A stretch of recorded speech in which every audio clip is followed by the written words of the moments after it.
Here we go.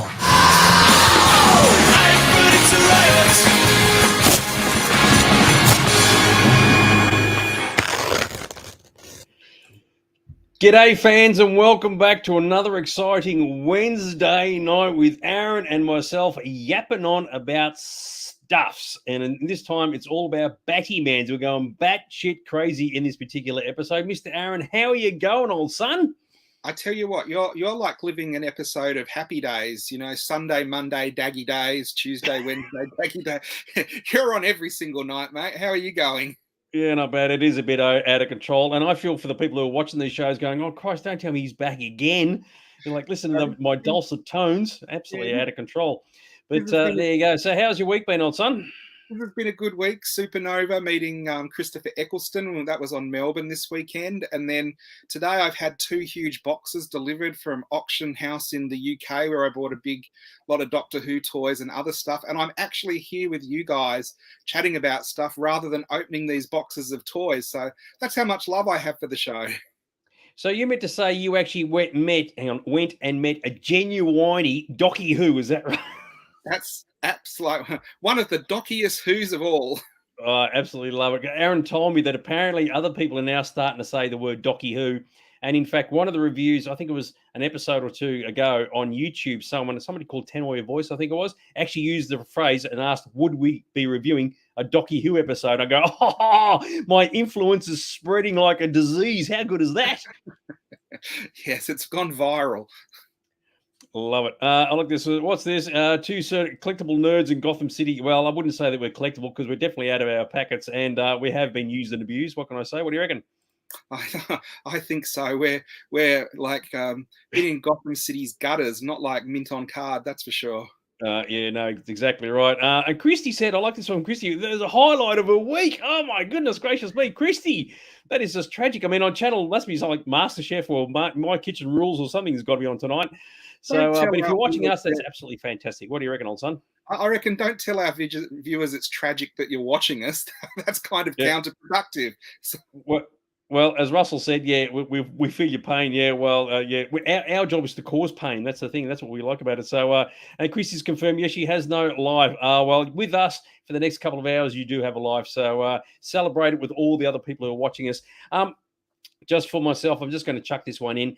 You might have heard, and I've been yapping on occasions about that Batman and Me documentary. It got released in America today.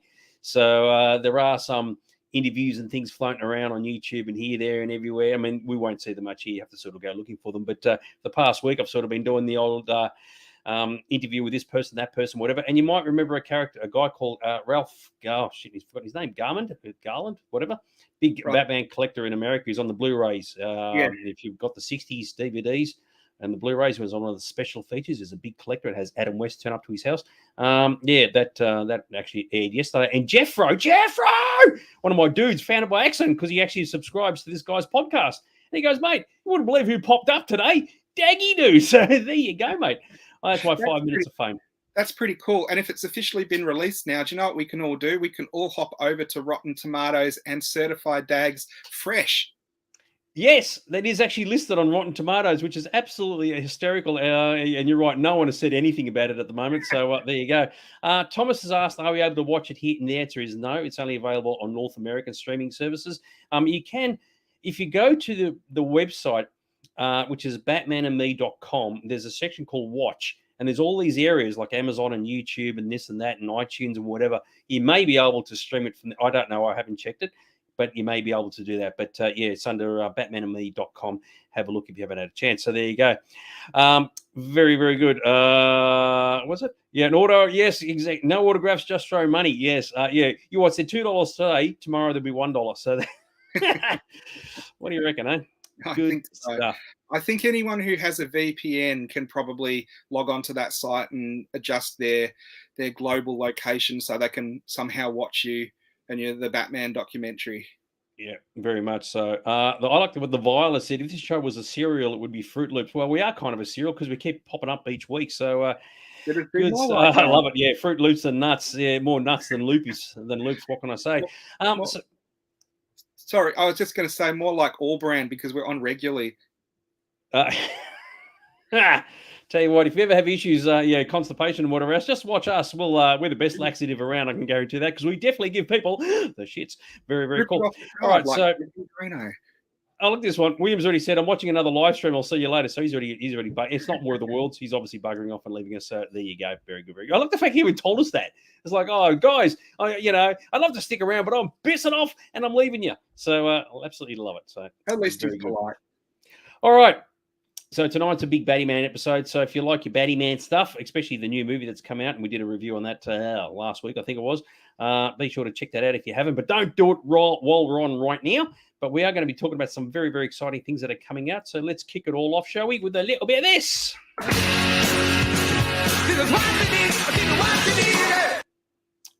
All right, Mr. Aaron. Oh, shit. Sorry. Whoa, there we go. What are we gasbagging about tonight? Well, we're looking at a couple of things. Last week, we talked about how NECA were having distribution issues in Australia. Now, Icon had given them the arse. I have heard that they have been taken up by Rubies, the costume people who have a distribution service here in Victoria. So we might still be getting the NECA stuff. It might just be a bit irregular for the moment. But we're going to look at some of the stuff NECA has just announced. And it's some great stuff for some of the horror fans. So speaking of horror, so this one popped up and I'm a huge fan. I mean, I'm not a horror fan generally, but this one movie pushed my buttons. And I can even tell you a story about when I first saw it in the cinema. And of course, it is The Return of the Living Dead. They won't stay dead. So what do we got, Mr. Aaron? Looks like a bit of the old Tarman action. I know. It is probably one of the most iconic zombies ever, and there's never really been a figure of him before. And he comes with the fantastic drum that they kept him in the military. So what was the story you had about this one, Dags? The story about this is when the premiere was on. Now, you got to remember, this is about 1980 something or other. It premiered at midnight. It was a midnight screening in the city, right? So all the friends and I all went along, got to see the movie. It's a weeknight. It finishes like 3 a.m. And we all come out, and I'm the only one with a car. It is pouring down with the rain, and everybody's looking at me to take them home. So as it turned out, I piled everybody into my poor old Galant. So I'm in the driver's seat. My mate's in the passenger seat. I've got 4 people in the back, right? And, of course, as soon as they get into the car and it's raining, all the windows fog up, right? And it's like, great. So I can't wind the window down when I'm driving because they're all complaining in the back because they're all having a great time back there. We're getting wet. Wind the window up, and my vent could barely clear this much of the windscreen at the bottom, right? So my mate and I are actually driving like this.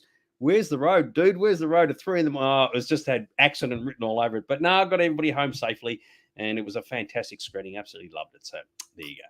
Excellent. So, yeah, so here's the Tar zombie is one of the more interesting zombies. And the great thing with this doesn't just come with the zombie. It comes with a brain for him to eat, comes with the canister we saw him in before, but it also comes with the tank with the sort of the viewing area which he looks out of. But one of the coolest accessories I think has ever come with a zombie set is half a dog. Now, I don't know if you remember in this movie, some of it was set in a laboratory and there was like taxidermied animals and there was half a dog. And of course, the half a dog kind of comes to life. No, you're wrong. You're wrong. So the split dog, he was known as the split dog, was part of the UNITA medical. I know this movie backwards, right? It was part of the medical supply center. Tarman was stuck in the drum downstairs, and the split dog was just part of the medical center. Next door was the where the people died, and they go embalming area. So so the dog wasn't there. The dog was actually in the UNITA section. So there you go. Well, half of him could have been there. Well, half of him wasn't, and because that was the gag, because the split dogs all come to life, right? And they're and all this sort of business, which is kind of funny. So got to say, oh, look at this, Carol likes it. Like a bit. In fact, you get 2 split dogs, put them together, and you got 1 full dog. So there you go. And Chrissy's having to go with the fact there was only 4 people. There was actually 5, including the guy in the front seat with me.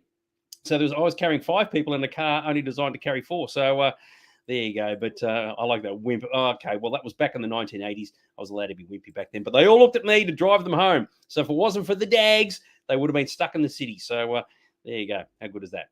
In the I like that. He wagged half a tail. Very, very cool. Yes. Sorry, I keep cutting you off. Return of the Living Dead, Tarman, split dogs, yeah? Yep. And then they've also released a whole lot of other stuff that's up and coming. It's all horror stuff. So there's a whole lot of different versions of the Texas Chainsaw Massacre characters. Some of the later Halloweens that don't get released. The figures don't get released as much. They're generally, it's still Michael Myers, but costume specific to and mask specific, particularly to horror fans that can tell the mask, the movie from the mask. So they've opened up the floodgates for this year for horror figures. Now, this is the two different Michael Myers. They're not the same figure, even though they're very similar. Slightly different costumes and slightly different masks. And then you've got Loomis, who you don't see get released that often. So it's great to see Donald Pleasance finally get an action figure after quite a few years with only Michaels being produced. Were you a big fan of the Halloween movies? I'm just going to cut you off. If you look at the Donald Pleasance one, because Donald Pleasance looks the same pretty much in everything he does, you could easily just change his outfit into anything else. Like suddenly he becomes Blofeld, for example, or he becomes the guy from THX 1138.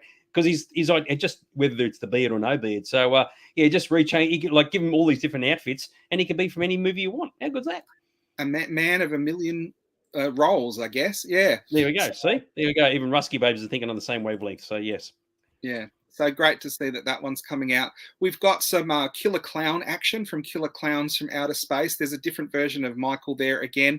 And the one on the end there is Vengeance the Demon from Pumpkinhead, which they did do a figure of probably about 20 years ago. And they've they're managing to release another one of it. It's a very cool creation by Stan Winston, that one.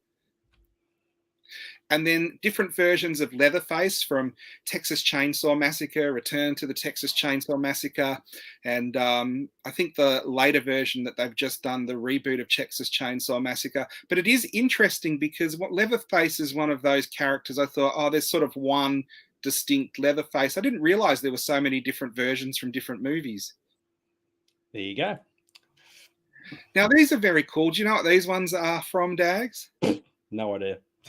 These are from Children of the Corn, and I don't think they've ever made any figures from this movie before. So you've got Malachi and Isaac there, the two little children that are sort of head of the evil cult of he who lives behind the rows in the cornfield, who basically take over the town. Then we've got a whole lot of assorted other horror characters here. You've got the pig-headed dude. You've got the what's his name? Candyman. Is that what it says on the box? Pig-headed dude? No, it's obviously not the pig-headed dude. Candyman from Candyman, of course, and Trick or Treat with the Halloween skull, which is pretty cool. That's Dr. Death. So they're really releasing quite a few figures that I haven't seen released as action figures before, which is really good for horror collectors. The Killer Clowns are quite interesting with their cotton candy guns and all the different alien sort of clown looking figures with the spaceship circus tent in the background there. That's one of those. They're the guys who turn up to the Vols. Was it? I forgot the name. The kids. Charlotte's birthday party from a couple of episodes ago. The clowns at Chantel, yes. They'd be the ones the Vile, I think, would kind of employ. Good stuff. Now, before I move on to the next picture, there's a couple of things I've got to look at here. Hang on, give me a second. Gavin's asked, where did my name come from? It'll be one of those things, if I give you a story now, next week I'll give you a completely different story and a different story after that. But there is actually a story, but I'm not going to share it here. I don't want to make it, it's not all about me. Very, very cool. Colin has said, any horror release from Battlestar 1980, anything from Battlestar 1980 would be horror related. So that's an easy one. What do you reckon, dude? No, I think Galactica 80, the DVD is about it. In about the last 3 decades, they really haven't released anything from Galactica 80, have they? That's probably true, because I know some people who shudder with absolute fear when they go to put those DVDs into the player, thinking, oh my God, I'm going to subject myself to absolute horror. Speaking of which, so you had all the modern day stuff. It's all very, very good, very, very groovy. And of course, we're now going to move into a little bit of the old Dracula. You're a sucker for his love. What do you reckon? Yeah. So this is interesting as well because NECA are really pulling out all stops with the horror.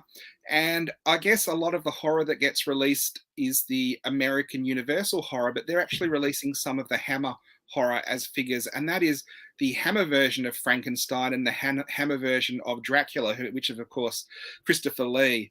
And there's some fantastic figures. I can't remember a Christopher Lee figure at that size. I've had statues before and seen 12-inch dolls, but at action figure size, I don't know if they've done a mini Christopher Lee like that. Yeah, because I wasn't... Sorry, go on. What? Oh, they have for Star Wars, but not for Dracula. Yeah, because I was thinking when I saw this, I think I couldn't work out how big it was. And I thought, you've actually got a Christopher Lee Dracula in the store right now, and that's obviously quite tall. So this is obviously a smaller figure. Because when I looked at this, I thought, geez, you wouldn't know it was Christopher Lee in a pink fit. And now I know why, because they've shrunk it right down. So, yeah, fair enough. Fair call.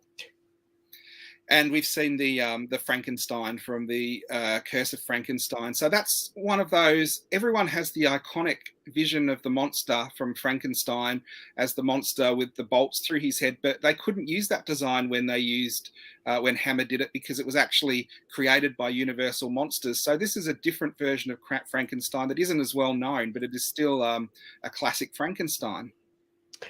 Good stuff. Yeah, and unfortunately, you can have a million different Frankenstein variations, and some will be great and wonderful, whatever. But you still can't beat the old Boris Karloff. And it's just one of those things. Whereas with Dracula, you can mix it up between Bela Lugosi and Christopher Lee. So, and that's just the way it goes. Good stuff. Loves bacon so much you can what? That man loves bacon so much he can wears it. Yeah, that's the dude with the pig-headed dude. That's what he's known. Look at it. Do a Google search for pig-headed dude, and who knows what will come up there. So there you go. All right, so we're going for the horror. The horror's all great and wonderful. Yeah, Tam, yeah, it's all very, very groovy. But let's go whoosh into the distant future. And, of course, we've got to bid ourselves a bit of Star Trek. But there's no dudes. It's just a freaking chair. Now, I thought this was really interesting because they're releasing a 1/6 prop replica Star Trek chair from First Contact in the scale with the action figures. And I just thought, out of the blue, that's quite an interesting piece for them to release. Now, it's got a light-up base and it's got light-up displays in the arm. This is probably the kind of wheelchair that Colin would love if he could get his hands on one. But, it needs to float. It needs to float like Yoda's chair. But yeah, that would absolutely be awesome. I just do think it's interesting that randomly they pulled a First Contact chair as something they decided to make a prop replica as. Actually, this chair should be for Riker because it's made by XO, which is the executive officer, which is usually the first officer. How good's that? Yes, it probably would. Riker always avoids the captain chair, Dags. Now, that's true. Now, I'm going to point this out to everybody who's watching right now, right? We were in the store on Saturday. Aaron had all these coffee mugs for sale, and one of them was a Batman one with a Batman logo, right? And a guy decided to buy it. And when I'm pulling it down off the shelf, I just said to the dude, this is the kind of thing, if you're going to have a drink, make sure you always have a drink on a dark night, right? I thought it was the greatest, funniest thing I ever heard. The customer laughed. What did Aaron, the boss, say? Enough of the jokes, Dags. He shot me down in flames, mate. I was like, what are you talking about? That's an awesome one. So there you go. You keep telling yourself that. There you go. And there you go. You can chuck a pilch in it. And a pilch's show actually started this week too, which is very groovy. So there you go. What do you reckon? It did. And I do think it is a really good prop because a lot of the time you get these action figures and, they all stand on the shelf and they never really do any accessories to go with them, especially at the 12-inch scale. And this is a really nice accessory if you want to lash out and buy something to display your figures a little bit different. It's interesting. It says figures sold separately. Normally, it would be the chair sold separately. So, unbelievable. Yeah. So there you go. You saw that. I saw this on IKEA. Absolutely love it. Aaron is a hard taskmaster. Yeah, asshole, I think is the answer. I thought, mate, that was an awesome joke. And he just I thought, you're going to use that joke when I'm not even in this store, you Scooby dog. So there. I won't. Absolutely love it. Now, while we're speaking of good old Picard, Aaron came up with this one tonight. Now, Picard, the TV series, just came out a couple of days ago. I think I've lost track of what day it is, on Friday. And we were toying with the idea of doing a review show of the Picard series. Now, obviously, the first episode's already passed. But what does everybody think? Would they like to see us on the air yet again, gas bagging about good old Pilch Picard season 2? So post your comments as to whether you'd be happy to see us ramble on a Sunday night. Would have to be a Sunday night, talking about the Picard series. So what do you reckon? Starting from next Sunday. What do you reckon, dude? So, yeah, Colin says yes. Did he? Oh, why not? I like that. That's a hell of a lot of enthusiasm. Oh, yeah, whatever, let's just like William say, yeah, put it on because I'll be watching something else. So Very, very good.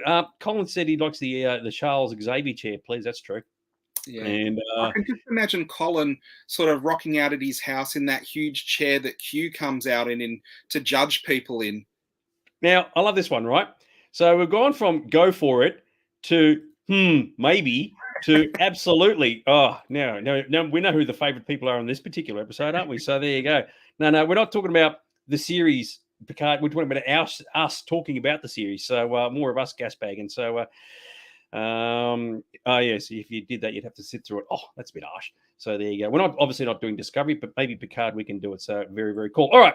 So looks like the make it so. Very good, great, good stuff. All right. So Picard and his chair, absolutely fantastic. The chair is sold separately to the figure. Yay, team. But I tell you what, if you're interested in buying collectibles and all the rest of some cool stuff coming out, but not with this. Useless Pop of the Week! Oh dear. Well, we've gone with a bit of a Batman. We've gone with a bit of a Batman theme. And when you think about Batman, you think of all his gadgets, don't you, Dags? Can you think of some of the cool gadgets he has? The Batarang? Yeah, there's a whole lot of them. And I always wondered, how did he always get those wonderful toys? So there is a whole list. But do you know what doesn't come to my mind when I think of all the wonderful gadgets that Batman has? What's that? Guitars. Electric guitars. Now, I can understand how if you're a Batman fan, you might want to get a pop that has some of the different gadgets he has from your favorite scenes. He might have the shark repellent, or he might have, some of the other things. There you go. Great minds think alike. Some of the other things that are iconic and classic from the 60s show that are ironically funny, or you could have some of the amazing gadgets he has in the Tim Burton show, or you could have some of the newer items that he has when he was the Christopher Nolan version. But the one thing I never really thought Batman would have was an electric guitar with fire coming out of it because his licks are so hot. What do you think of that one? The words complete shit sort of spring to mind. Spankins asked why. That is a damn good question. Yes. Why would it, imagine like Batman sitting there going, wow, wow, wow, wow, wow. He's doing his own version of Slash and, Mark Knopfler and all those sort of things. It's like, what is the deal? Seriously.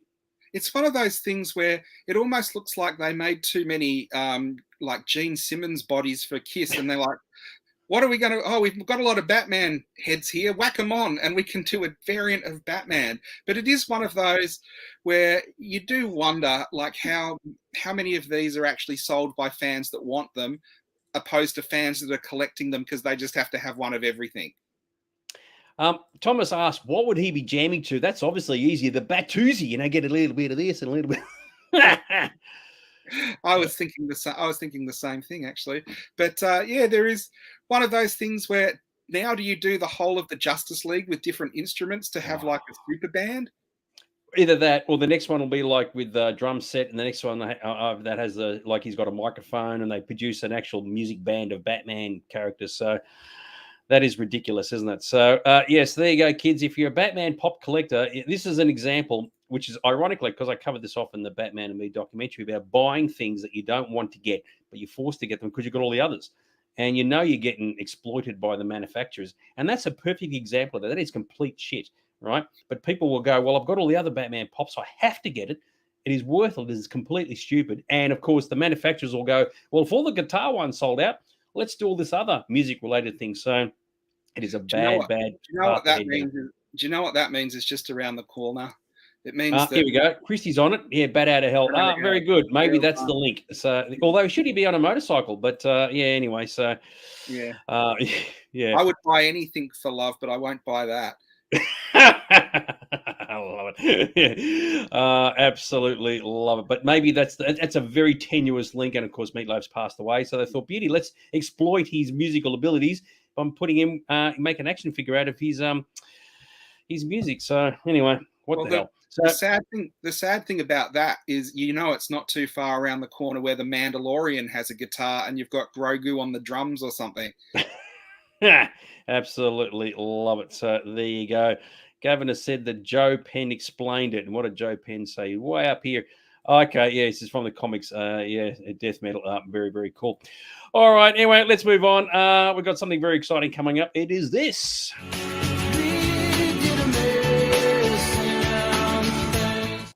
All right. So we're yapping on about the old Greg King's Cheaper Things. What's going on? A bit of Falcor action. I know. Well, thanks to one of our regular viewers, Moneybags Sullivan, we have actually had a link, because I don't get the links anymore because they kind of have banned me, I think, or done something so I can't see them. So one of these Chinese warehouses that are selling things too good to be true.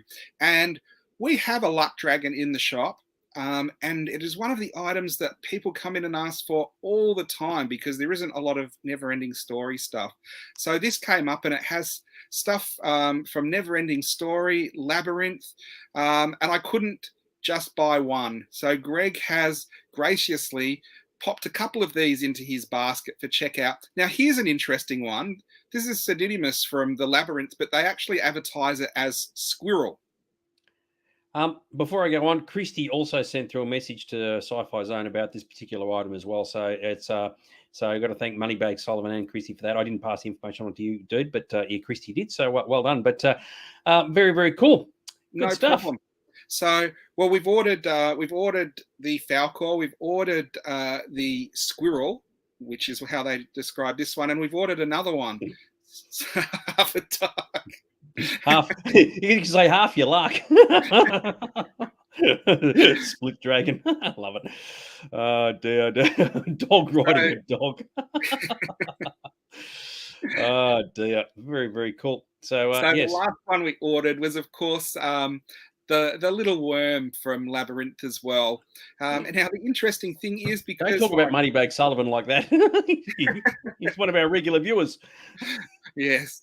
Well, the interesting thing, because none of these sites ever make any sense, it was order one regular price, which is like 60% off. Order two and you get 10% off the total of that. Order three and you get another 10% off. But then you have to pay postage. But when I went through the checkout, because I was ordering three, they gave me free postage. And it was again with all this, oh, you're guaranteed to get them and they'll be handmade. And if you want to make anything else, order anything else, you can send it through and we'll look into making it for you. So hopefully these all turn out and they're all amazing. So far, we haven't received anything else this year after the puzzle box and the Stargate necklace.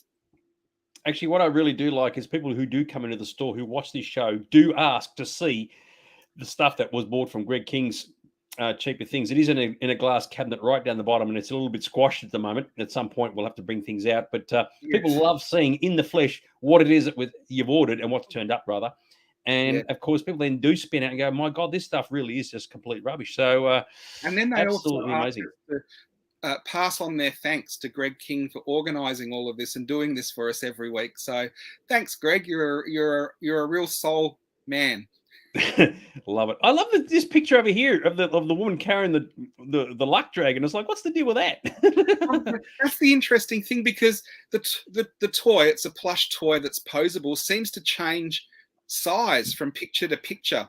The other ones seem to be about the same size, but that one sort of grows a lot when you see it sitting in the woman's arms. And the other interesting thing... Hang on. Well, I know I'd certainly be growing if I was sitting in her arms too.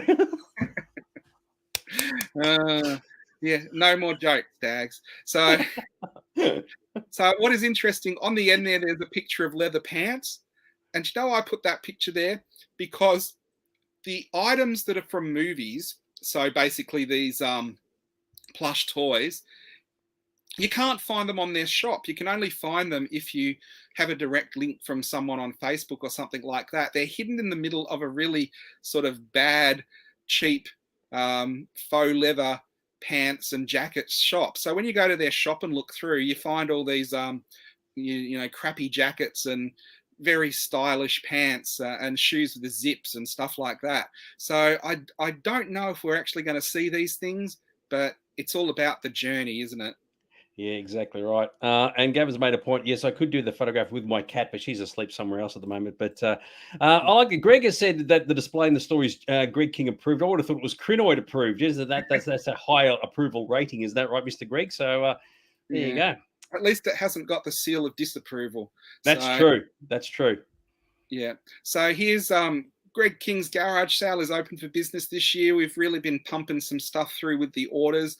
Not a lot has turned up. The last things that turned up were the as we mentioned, the puzzle cube and the the necklace, and there should be a bit of stuff turning up, but it hasn't. We're waiting for the Book of the Dead and the Book of the Living from the Mummy movies, which were sent from Canberra about 4 weeks ago, and we haven't seen anything yet.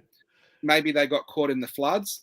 Maybe it was the curse of those that have caused the floods. Who knows? I like it. They'd be saying, "Oh, they got caught in the floods," and you go, "But yeah, the floods were above Canberra. We're below Canberra." So, yeah. Oh dear. Well, I will try and open up dialogue with them to see if they can explain where our items are, because I think it's been way too long now. That's a very good point. So these are some of the other things for those who are keeping tabs of what we've got coming at the moment. So we've got a 1-to-1 replica of the Maltese Falcon. We've got a miniature version of Bilbo's house from Lord of the Rings. And now we've just ordered Falcor from the Neverending Story, and Sir Didymus and the Worm from Labyrinth. So we've got some really cool stuff coming. And Greg, I've heard a rumor he's already put an order in for more very cool stuff for next week. So this year it's going to be fully loaded. Hopefully we start seeing some stuff soon. I love it. You're systematically, or single-handedly rather, financing all these cheap Asian sort of knockoff shithouse bloody online stores, and they're sitting there going, "Oh, Aaron's just ordered something else, and Aaron's ordered something. Oh, sorry, Greg King's just ordered something else, and so on and so on. Think of this guy's awesome. How good is he's self-funding our entire operation? Let's just send him a necklace or two and see how we go." Oh dear, I love it. Yep, Greg King cannot be stopped. That is completely true, because he is the soul. So there you go. But is he the soul of this show? The answer is possibly not, because something even way cooler than Greg King, of course, is the Lord Vile's Vile File. There you go. So yes, the Vile, he's become an entity into himself, like internet celebrity. Probably the most popular person on the show, gets the most laughs. Like Dags is obviously jealous of the jokes that Lord Vile comes out with, because I am too. So yes, and he gets more mail than all of us combined. He does indeed. So there you go. And Mark, who just joined us, said, "Oh, he's just in time for the Vile File. He picked a good time to turn up, old son." So here we go. Let's get into it. Dear Master Vile, I recently saw the Caribbean Gardens had opened again and was wondering if you ever came across bootleg items there. I have sent pictures of a pair of iPhone I saw there from Alan Cole, and obviously that isn't a pair of iPhone. Now, Dad, you've been out. Caribbean Gardens is out your way, isn't it? Yes, it's just down the road. Actually, it's almost walking distance. So, but yeah, the old Caribbean Gardens, they had a bit of a reputation, as we discussed in this episode, like a year ago, for selling a tad dodgy items. But surely all this stuff's going to be completely licensed and authorized. Is that what you're trying to tell me there, Mr. Aaron? Well, they call it Pirates of the Caribbean for a reason, don't they? But the Vile not only has been to Caribbean Gardens, he has highlighted many amazing items from Caribbean Gardens. These are all obviously 100% Richie Didge, legit, paid for licenses, because you can see there we have a very interesting Captain America backpack, which he is disguised as an Italian plumber. Now, the middle one there is really interesting. Shrek 2, but obviously in the swamp, Shrek has been dabbling with gamma radiation experiments, because Shrek is a lot different from what I remember him in Shrek 2. Now, the best one of all, I think, is the pink backpack on the right there, where we have like Spider-Man. And it's obvious that Spider-Man has done the thing that he keeps doing. He had the black uniform. He's had various uniforms. He's now gone for the Superman uniform to go about his spidery business. All of those backpacks are pretty. Okay. All those backpacks are pretty classic. Yeah, well, with the Spider-Man, what's an S between friends? There you go.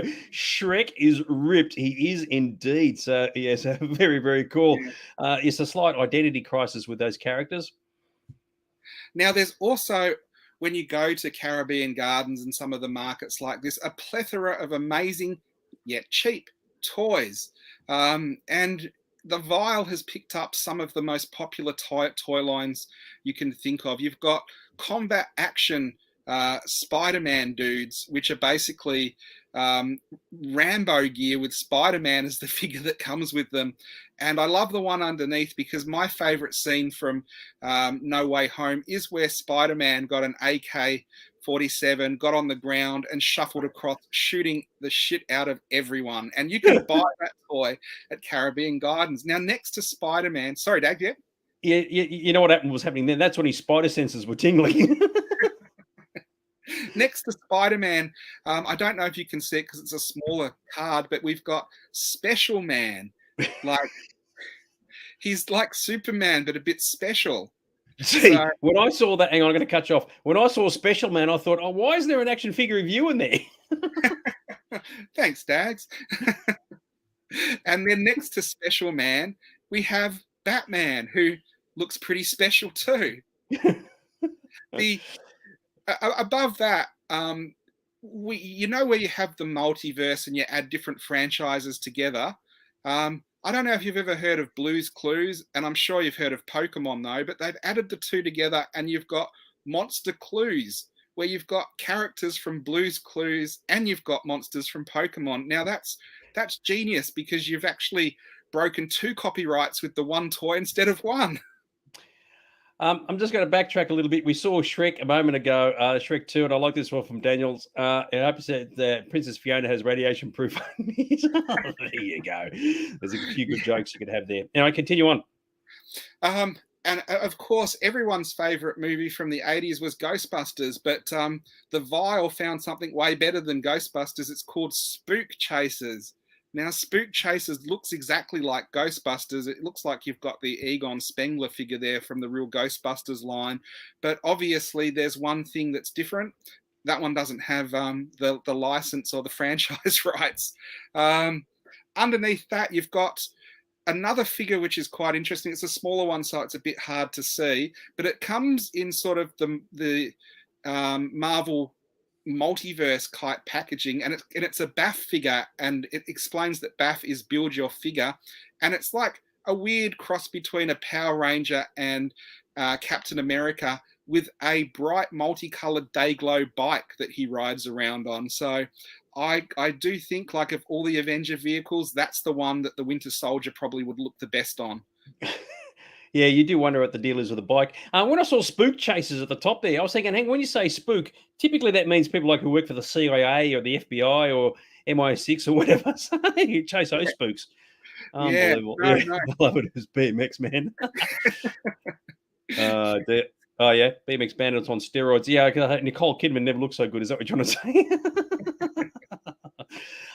Joe's actually got that Ghostbusters bootleg. Oh, well done, dude. It's appreciating in value as seen on this show. So, the thing with these things, they don't just turn up at Caribbean Gardens. They're the type of things that you go to carnivals and you can win them for coin toss and that type of thing. And they turn up in show bags. So the Vial really has all the bases covered for this stuff. He has got his finger in all the different bootleg pies.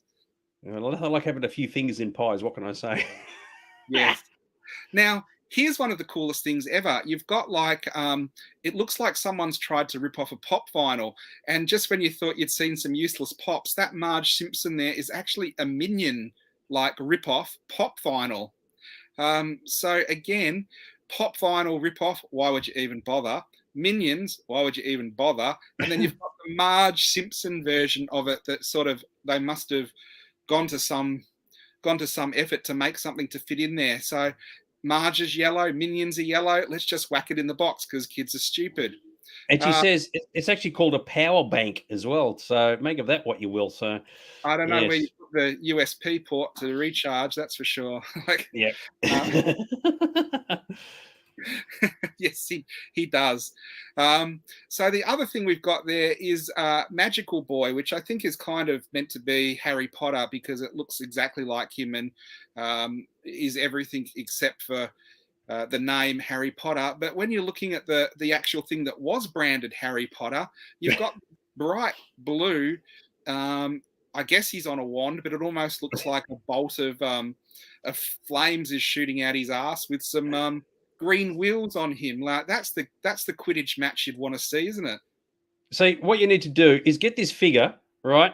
Go back 15, 20 years when they were making the first Harry Potter movie and the Philosopher's Stone, go to Daniel Radcliffe and say, dude, we want to make up to look like this guy. So it's the cross between the Blue Meanie and I guess the Blue Men group. You're a Blue Meanie, Harry, I guess. Big. That's just And wrong, then- isn't it? And then last of all, True, you've got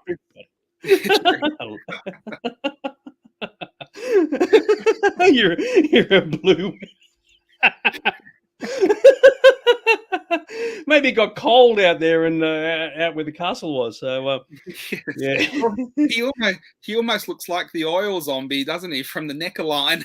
very little Willy Wonka's factory. He's a repackaged Avatar collectible. Yeah, he'd be perfect on Pandora. What can I say? Yeah. So, and then we have the last item there is an Aladdin coloring book. Oh my goodness, like that isn't like a friendly genie and camel that you've got there. It is like someone, as someone mentioned, I think they look like they're on drugs. But so you really can turn up all these amazing things at Caribbean Gardens. I just realised I missed this one earlier about regarding Marge Simpson. Yeah, Marge got run over by Homer in the driveway, and he goes, "Dolt!" Oh goodness! Oh, I love it. Very good. Now, we've got another Harry Potter DVD there. Now, I don't know if you remember the amazing DVDs that used to come out of Caribbean Gardens. Guaranteed, not a single one was legitimate. It's a bit hard to read. It's Harry Potter, and then you've got the pictures from Enchanted. And I think it says underneath in the smaller writing, and the hombre, is it the hombre? It says, and you got to use the magnifying glass of truth, and the half-blood Gringo. Gringo, that's right. Yeah. That's one of those Harry Potter spin-offs that I'd love to see. Harry Potter and the Half-Blood Gringo. J.K. Rowling, she was smoking the wacky tobacco when she wrote that one. I think everyone on this page was. You've got Spongies, the marshmallow treat, which have like SpongeBob SquarePants a rip-off, and they've just given him a different hairdo to avoid copyright violation. I love some of the T-shirts down the bottom because they've obviously tried, because the green Elmo there is just called Angry Birds. Now, if you did see a green Elmo like that from a distance, it might look like one of the Angry Birds, but when you realize it's a green Elmo, they've just got it horribly wrong. Now, someone mentioned Avatar before, and we've got this amazing Avengers T-shirt, and the two main Avengers from the Avengers movies are, of course, one of the Na'vi from Avatar and Batman. Now, that's the Marvel extended universe I'd love to see. Only their mother can tell them apart, dude. What can I say? Yes, especially when the Na'vi puts on the Batman mask, then they're very hard to tell apart. And the last one there, we've got like a very weird Pokemon towel with some unapproved Ash Ketchum and some unapproved Pokemon characters. So if you're looking for something special, setting up 3 fandoms in one T-shirt, I know. Sorry, man, keep going. Yeah, so we've got, yes, a Pokemon towel or banner there that is a very dodgy looking version of the Pokemon franchise as well. So the Vial really has found a lot of unusual stuff at Caribbean Gardens. Love it. Last but not least, I don't know if you've ever been over to Caribbean Gardens and been on any of the rides there, but there's some really amazing stuff there. Again, if you can see, the top one looks like a Woody Woodpecker, but they've turned it into a Spider-Man, but they haven't bothered changing Woody Woodpecker's head. So it's basically Woody Woodpecker wearing a Spider-Man costume, which would confuse a lot of kids, because I've got to say a lot of kids don't even know who Woody Woodpecker is anymore. But the one underneath, Mario, but they've obviously got some old koala ride and just painted it to look like Mario. So, I'm a koala. So, It's me. So it really does show you the ingenuity of people that get these and just repaint them so another generation can be baffled and confused by what they're meant to be riding. Spider pecker.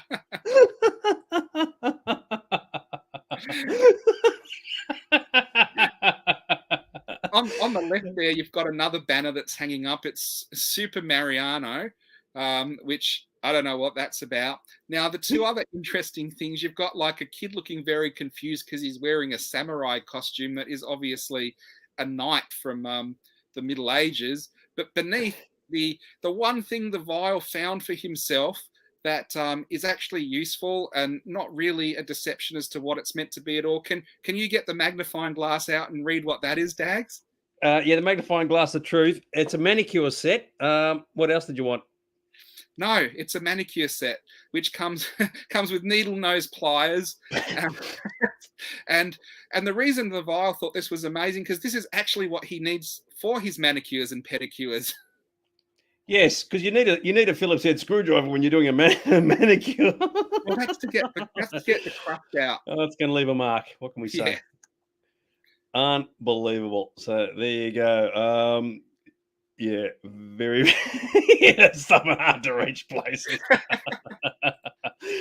Oh goodness gracious! Rip it off the top.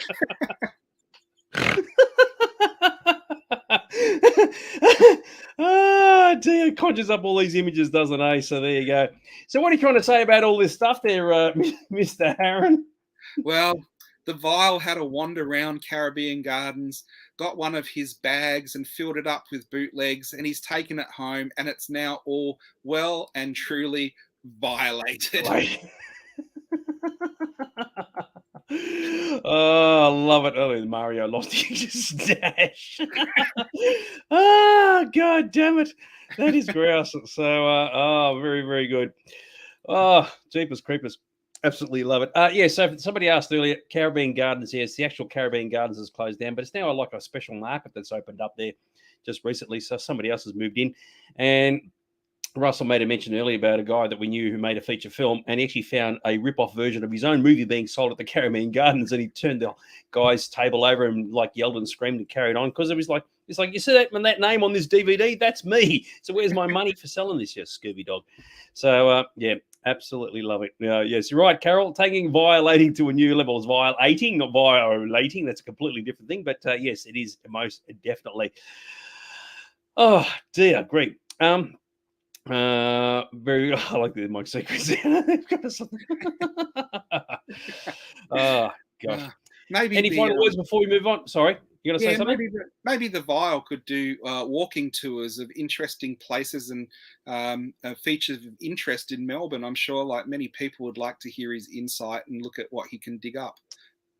Totally agree. All right, let us move on to something where everybody can join in on the fun. It's this. Ooh, baby, do you know that's what...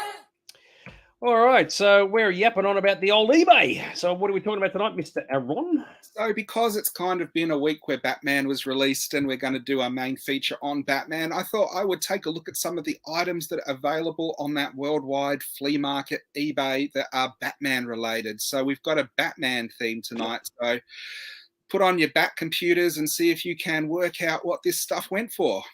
Yep, so there you go. Take a guess as to what you think it's sold for. No, just have a bit of a muck around. It's not serious. Don't Google it or anything like that. So I think we will be dodging the cops if the Vial did it to we're all sort of just, it's like a Benny Hill run through the streets. That'd be pretty funny stuff. So, all right, we're going to kick it off. So go for it, Mr. Aaron. What are we talking about?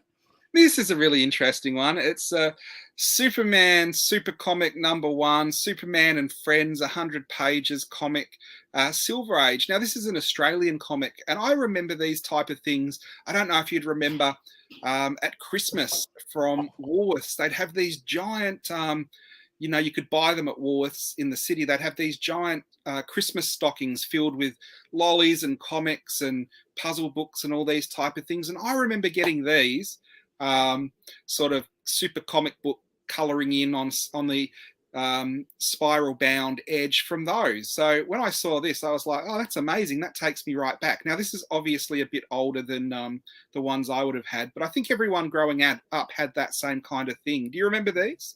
Not the specific one, no. So, but I do remember comic. What do you call it when you have a whole lot of different stories from different franchises in one book? I do remember that. And just quickly, just finishing up the vial sort of segment, he did say, yes, coming in, ladies, check out the vial lair. Take a number and wait in the queue, ladies, because I'll be at the front. So, yeah, go.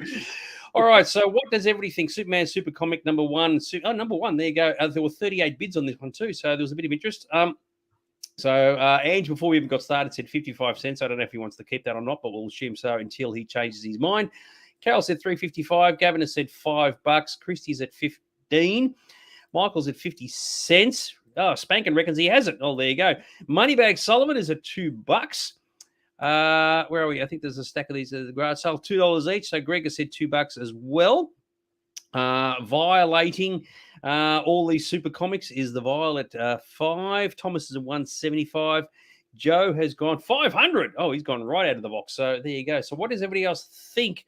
Mark is at $100. Oh, $1 a page. Okay, yeah, no, so it's at $100. Yeah, cool, very groovy. Oh yeah, 100 pages. Gotcha. Superman Super Comic number one, Superman and Friends, 100-page Silver Age, and the condition is good. 38 people bid for it, so very, very good. And Rusky Babes has come up with $50. Yes, we are doing this in Australian dollars. So there you go. Very, very cool. All right, 100 pages. That's a lot of reading on a train if you're driving and going home. How much do you reckon it went for? It went for a whopping 38 bids. $461.78. What a stupid price that is. So there you go. That must be a particularly rare item. And, you know, it goes to show that the rarest thing for me collecting Doctor Who are some of the colouring books from the 60s. They're just impossible to get. And I guess if you collected superheroes or Batman or Superman, this would be the same. It'd be incredibly hard to get these things because they are disposable. Kids get them over Christmas holidays, read them all, colour them in, do everything you need to do, and they're thrown out by January. So there really wouldn't be a lot of these things left. I can only assume it's the number one that sort of did it. But yeah, Joe looks like he's got it, and he still gets change as well. So and that includes the postage. So well done, Mr. Joe. Awesome work. So don't just assume, kiddies, it might be old and dodgy, that it's going to be necessarily cheap. So there you go. Yeah, you one expensive frame. Exactly right. Very, very cool. And you are right, Rusky. Who said that? Joe said the Australian editions are harder to find than American. That's completely true. All right, let's move on to the next item. So this is an interesting lot. This is the Batman 66 set of figures in a Batmobile that was released about 5 or 6 years ago. Now, the original Batman TV series had very little merchandise because all the rights were tied up in sort of development hell. So DC wanted them, 20th Century Fox wanted them, William Dozier wanted them, and it just meant no one could release anything except for the Batmobile, which was on a different license. So for years and years and years, there was no Batman 66 merchandise, and then they all sat down, made an agreement, and now it's being pumped out like you wouldn't believe it. But this was the first wave of Batman figures, and the Batmobile that came out for the Batman 66 series about 6 years ago. Very nice figures. Yeah, and in fact, a lot of the 60s Batmobile cars that have come out in various forms have all looked very spectacular. And by the way, a bit of education for you, Mr. Aaron. It is ephemera is the word you're looking for. So there you go. Consider yourself educated. Very, very cool. All right, so it all looks good. One bid, bought the whole lot. Angus at 60.45. Collins at 3.50. Gavin's at 37.50, which is almost the same price, just with the decimal point. Where are we? Carol's at 6.70. Joe went for $2. Oh, Joe, I think that's a tad optimistic. Moneybag Sullivan said 3.75, as did Thomas. Chrissy, 45 cents. Oh, she's obviously not a Batman fan. Spankin is at 400. Michael is at 4.50. So there you go. Very, very groovy. Worth it for the car alone, but the figures on that do look very schmickarooty. Rusky Babes is at 80, and Mark is at 4.99. Very, very cool. All right, so what do you reckon it went for? Batman, the classic TV Robin, Joker, Penguin, Catwoman, the whole kit and caboodle, and violating all those characters, and especially the Catwoman, is the Vial at 166. How much do you reckon it went for? One bid, bought the whole lot. There we go. And it went for a whopping $600. Round figures. So, yeah, they've definitely held their value, not ones that have dropped in value since they came out. Did anyone go that high, though? Yeah, a few people. So, Ange went at 6.45. I think he got it. He's got $46 back. Off the top of my head, I think that's it, actually. So, there you go. I'll tell you who didn't get it. Christy at 45 cents. He wasn't not even trying at that bid. I know, exactly right. That's almost like 20 cents per item. Not even that, actually. So there you go.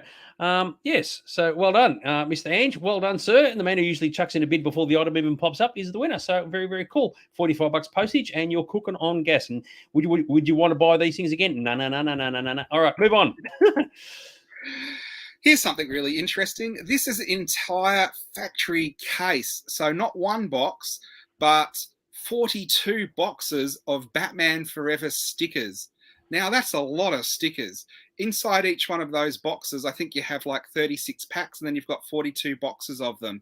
So do you think Batman Forever is one of those classic movies where everyone's after the stickers, so they would go for a lot? Or do you think it's one of those movies that's best forgotten, so these will go for nothing? It's funny because it doesn't really look like the Batman Forever figure, because that doesn't look like Val Kilmer to me. So hang on, that doesn't make sense at all. It Yeah, says Batman, it Two-Face. says Batman Forever on the front. You're right, though. It doesn't really look like him, does it? No, no, I've seen a lot of pictures of Val Kilmer as Batman, and that's not a standard picture. So I reckon that's been mucked around with. That look actually looks like an action figure, funnily enough. So what do you reckon? Do you know what? I think you're probably right, because they do that a lot of the time. Usually with a card set, though, they just take one of the pictures from the set and put it on. But that just adds to the unusualness about the item, doesn't it? Unusualness / crappiness of it. Exactly right. All right, so I got to go. Hang on, where are we? I've completely lost track. I don't know where the start point is. Sorry, kids. Oh, yeah, postage. All right. So Ange, you won the last one. Is at 241. Gavin is at 28. Collins at 250. Yeah, selling them forever. I love that. Carol's at 190. Tom's $1.65. Spanker's at 260. Joe's at 60. Rusky Babes at 60 cents. $5 for Mark. Moneybag Sullivan's at $475. Bloody hell. Violating Val Kilmer's Batman is the Viola, $20. And Christy, good price for a change, $147. Well done, Christy. Get into the fun of it. So there you go. Factory case 1995. Batman Forever movie stickers, cards, whatever. Do you reckon they're worth anything? I reckon they are worth absolute garbage. So there you go. It's the silver costume from the end of the film. I think that's Batman and Robin you're thinking of, dude, but I could be mistaken. Don't quote me because I don't even remember Batman Forever that well. Anyway, so how much do you reckon it went for? It went for a whopping $1,890. What is wrong with people? Jeepers creepers. The crazy thing about that's a fixed price auction, and the seller had 4 of them, and he sold 2 lots at that amount. Well, believe it or not, Moneybag Sullivan has got it. Moneybag Sullivan's got it, and he's going to have to cough up an extra $1,500 on top of it. It's not even. No one is even remotely close to getting. Isn't that ridiculous? There's a comment there from Rusky Babes. I definitely can't put that one in, but I'm going to go with yeah, absolutely. So these are responses from everybody. You were joking. That's actually the wrong movie. That was in the 2 movies before that. Holy Flypaper, right? Moneybag Sullivan. Isn't that ridiculous? I did not buy that. I'm not going to assure you of that. So yeah, I'll pass on it. Is absolutely that's bullshit, isn't it? It's like nearly $2,000. It is one of those things where, look, lots of the collectible cards are collectible and go for a bit, but the majority of them go for absolutely nothing. Just the ordinary sets. I did not think that they would go for anything close to that, but obviously they must be hard or rare or ones that are very desirable. I like this in the comment. Serving collectors since 1994 should be like ripping people off since like this last weekend. That is ridiculous. I reckon that's just silly. But there you go. What do we expect on this episode? All right, go for it. Well, here we go. This is a good item. This is one of those items that sort of goes into 2 different collectible genres. You've got the Nintendo 64 that is really collectible, and you've got Batman. So this was a PAL version that was released here. The thing about 64 games, they're pretty easy to get. Really hard to get them in nice boxes and with their instructions and complete. So this is obviously not going to go for $2, is it? You wouldn't think so. All right, everybody. So Batman of the Future, a show that I've never, ever watched. All right, Gavin has said 275. Ange is at 602. And I'll just wait for everybody else to put their extra things in. Pal, what does CIB stand for? Certificate in box or something? It must be something in box. Yeah. Comes in box, I think. Yeah, it could be. Carol is sorry. Carol said 500. Thomas is at 1,200.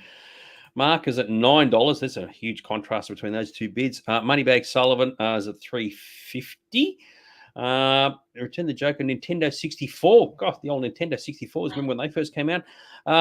Christy said $10. So yeah, you can tell from the bids, nobody really knows what the price is. There's no real like follow. What do you call it? A pattern here. So yeah, it's quite interesting. The vial violating the old Joker is the vial at 450. What does everybody else think it's going for? So, and Colin has said 500. So yes, there's a real mixed bag of options here. Batman of the Future, Return of the Joker, Nintendo 64 boxed. So the fact that it's in the box is probably something pretty groovy.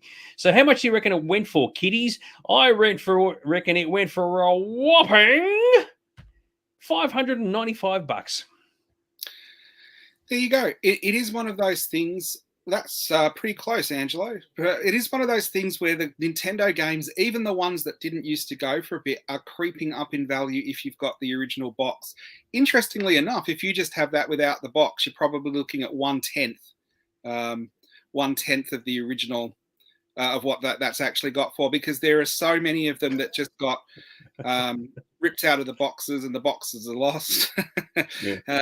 But yeah, so it is one of those things. If you're a collector and you get stuff new, if you keep all the packaging, even all the advertising that comes in the box for other products, makes it worth a lot more down the track. Yeah, I tend to agree with you. In the box, yeah, things always go up in value, which is particularly groovy. All right, last item. Oh my God, not the effing pops. Yes, we're back to pops. We all know you love them. We hate them. This is the Batman Imperial Palace Batman pop.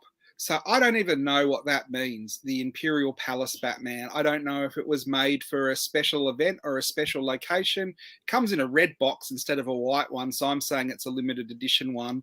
How much do you think this is going to go for Dags? Obviously, it's not got a guitar, so it can't go for that much. Yeah, beat me to it. I was going to say, add a guitar to it and watch the value go right up. Andrew said $2, so he's not very optimistic. Carol's chucked in the $65. How good is that? Yeah, Batman Ninja. Yeah, well done. Very good. Christy, 5 cents. Oh, you know what? Actually, Aaron and I would agree with you on that one because it is complete tripe. Gavin has reckoned that I will bid 100,000. Yeah, that's never going to happen, old son. So there you go. I'd be like buying this from Aaron's store and chucking out the car window on the way home. Where are we? Thomas has said 80. Rusky Babes, $500. Oh, dude, get like that. Colin has gone 675. Vile has gone the complete opposite direction, gone to $5. $5 pop to take it away from Mark. Greg King, absolutely all pops, $2 at the garage sale. Fantastic. Moneybag Sullivan has said $2.75. Gavin has said 21. So there you go. Bloody more Batman pops, and they're complete and utter tripe. So there you go. All right. Imperial Palace, whatever the hell that happens to be. How much do you reckon it went for? It went for, oh, yeah, that's a good point. It could be Ra's al Ghul's Palace, yep. It's certainly not Jabba's Palace, that's for sure. So there you go. Oh, I get it. It was a negative $5. So we got to give you $5 to take it away. How much do you reckon it went for? It went for a whopping $1. It just shows you, you can buy these pops and put them away as an investment. And if you bought that one for $20, you've lost $19. Other ones you can buy for $20 and they go for $500. I think, was there a $2? Did someone bid? Yeah, no, but I mean, Christy's closer because she's got, you've got $2. She's closer. There's only 95 cents difference. Yes, you're right. So, Christy, it looks like you got it for your 5 cents. You have to cough up another 95 cents. But there you go. And as we've discussed before in the show, yeah, right. It is fitting, actually. Why would you even bother? I mean, just throw it out the window. Don't even, by the time you photograph it, list it, send it, and post it. Look, it's $20 to post the damn thing. It's ridiculous. You're right, Christy. Well done to you. So there you go.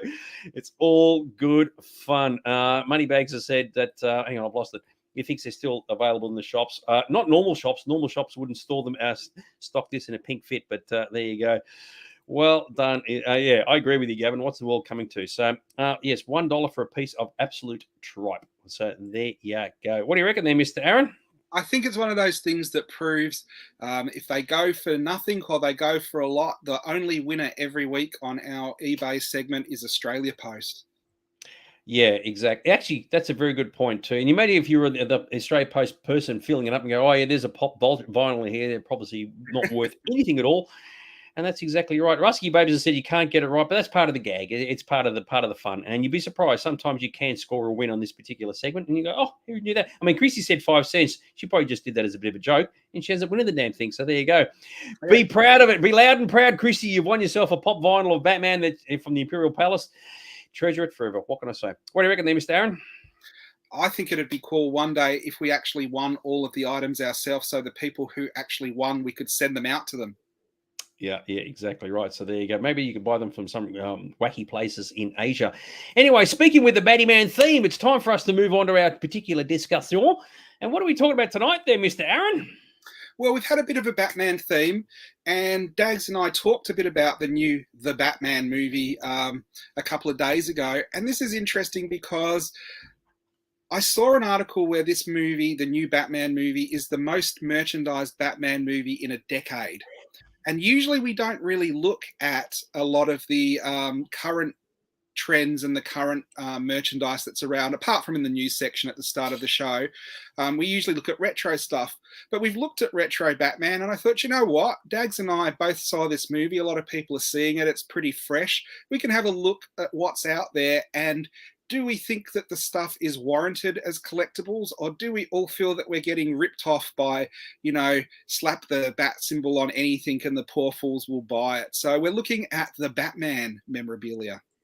So just remember, kiddies, once you've gone out and you've watched the movie, make sure you watch our review of it, and just that there's another hour of your life you won't get back. But, it's a good hour, so there you go. I'd like to point out there's millions and millions of reviews out there, and everyone has a different opinion, but it's only Dags's and mine that are 100% correct. You beat me to it. I was about to say exactly the same thing. So there you go. I love it. Well done, sir. See, two great minds think alike, even though I don't know where your great mind comes from, but I'm sitting on it.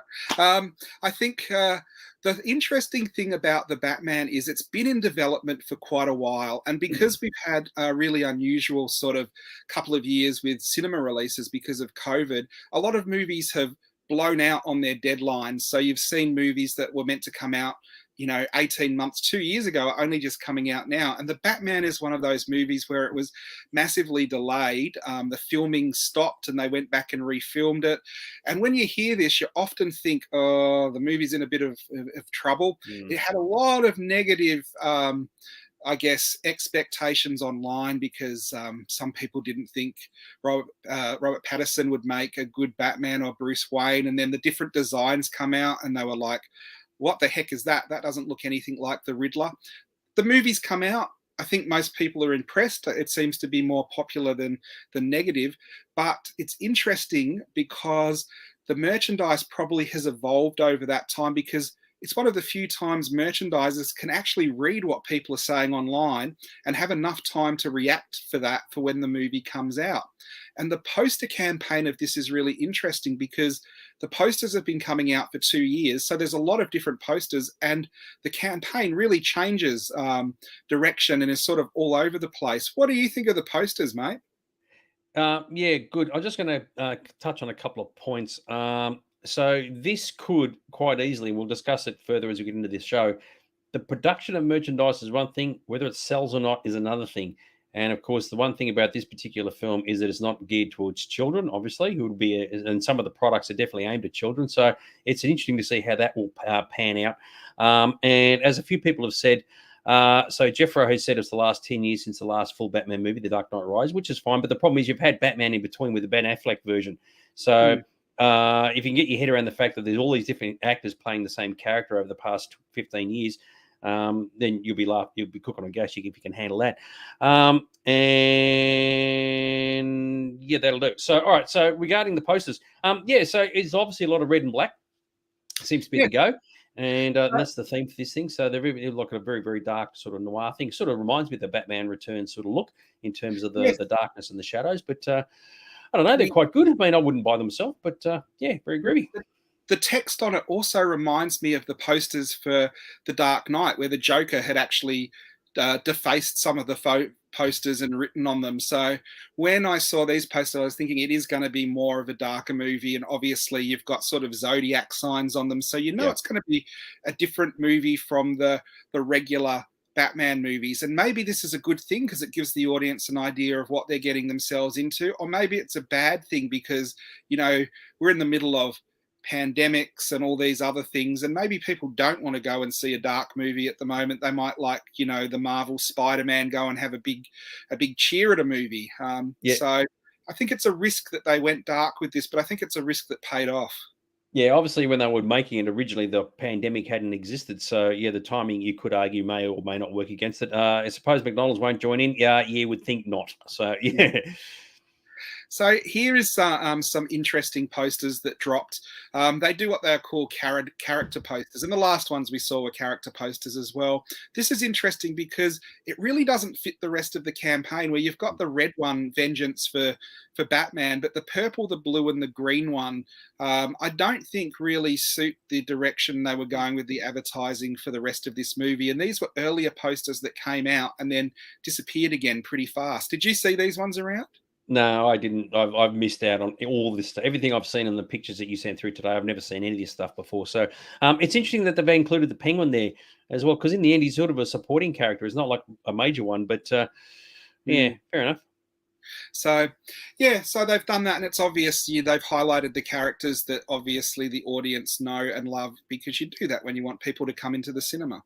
I mean, if these are posters that you're supposed to put on your wall, I can't imagine anybody actually doing that. I mean, you might buy them as collectibles. I mean, they look like comic book covers, actually, more than anything else. So, interesting. I think they're pretty average. Now, this was the first poster campaign, and I think this is probably the most traditional looking campaign out of the stuff that came out, because although you've still got the darker sort of sunset posters, it is ones that you can see being put up on your wall or something like that. And it does have the different characters and their photographic elements. And there's obviously the same elements on the poster campaign, and it's spread over different styles and different shapes and different sizes. So you've got the Dolby and the IMAX version and some international versions, and you've got the horizontal and the vertical version. So this is probably as normal as it gets for this movie, because a lot of them were more stylized. So this came out towards when the movie came out, and I think they were trying to capture a wider audience.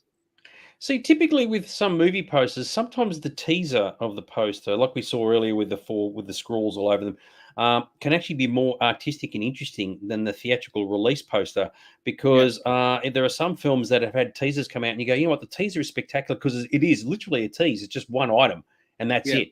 And like with Batman Returns, for example, it was just the logo with the snow, and that was all, right? And things like that are really groovy. When they do the character poster, which is the official release one, and the one I'm referring to here is this one up here, right? The problem is you look at that and you go, well, it just looks like another Photoshop job. Someone's gone in there and just Photoshopped all the images together. And for that reason, it loses its soul, effectively.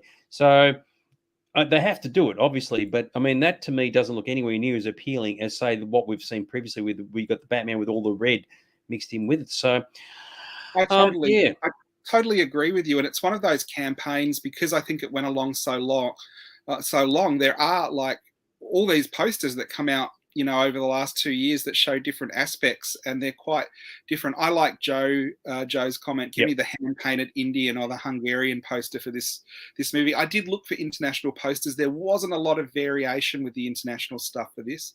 Yeah, because of the style of movie, some really wacky left field posters would be the way to go. And what I was referring to was primarily this thing. So that style there, for example, man, that to me looks way more appealing than I've got to press the button than that, right? Yes, that just like it's a dime a dozen thing. But this sort of teaser style, and so even some of the other ones, they look great in my perspective. So, I think in the future, when people think back about this movie, these are the style of posters that they will remember, because they're the stylized, and they do suit the movie, and they do sort of give you an idea of what you're going to see.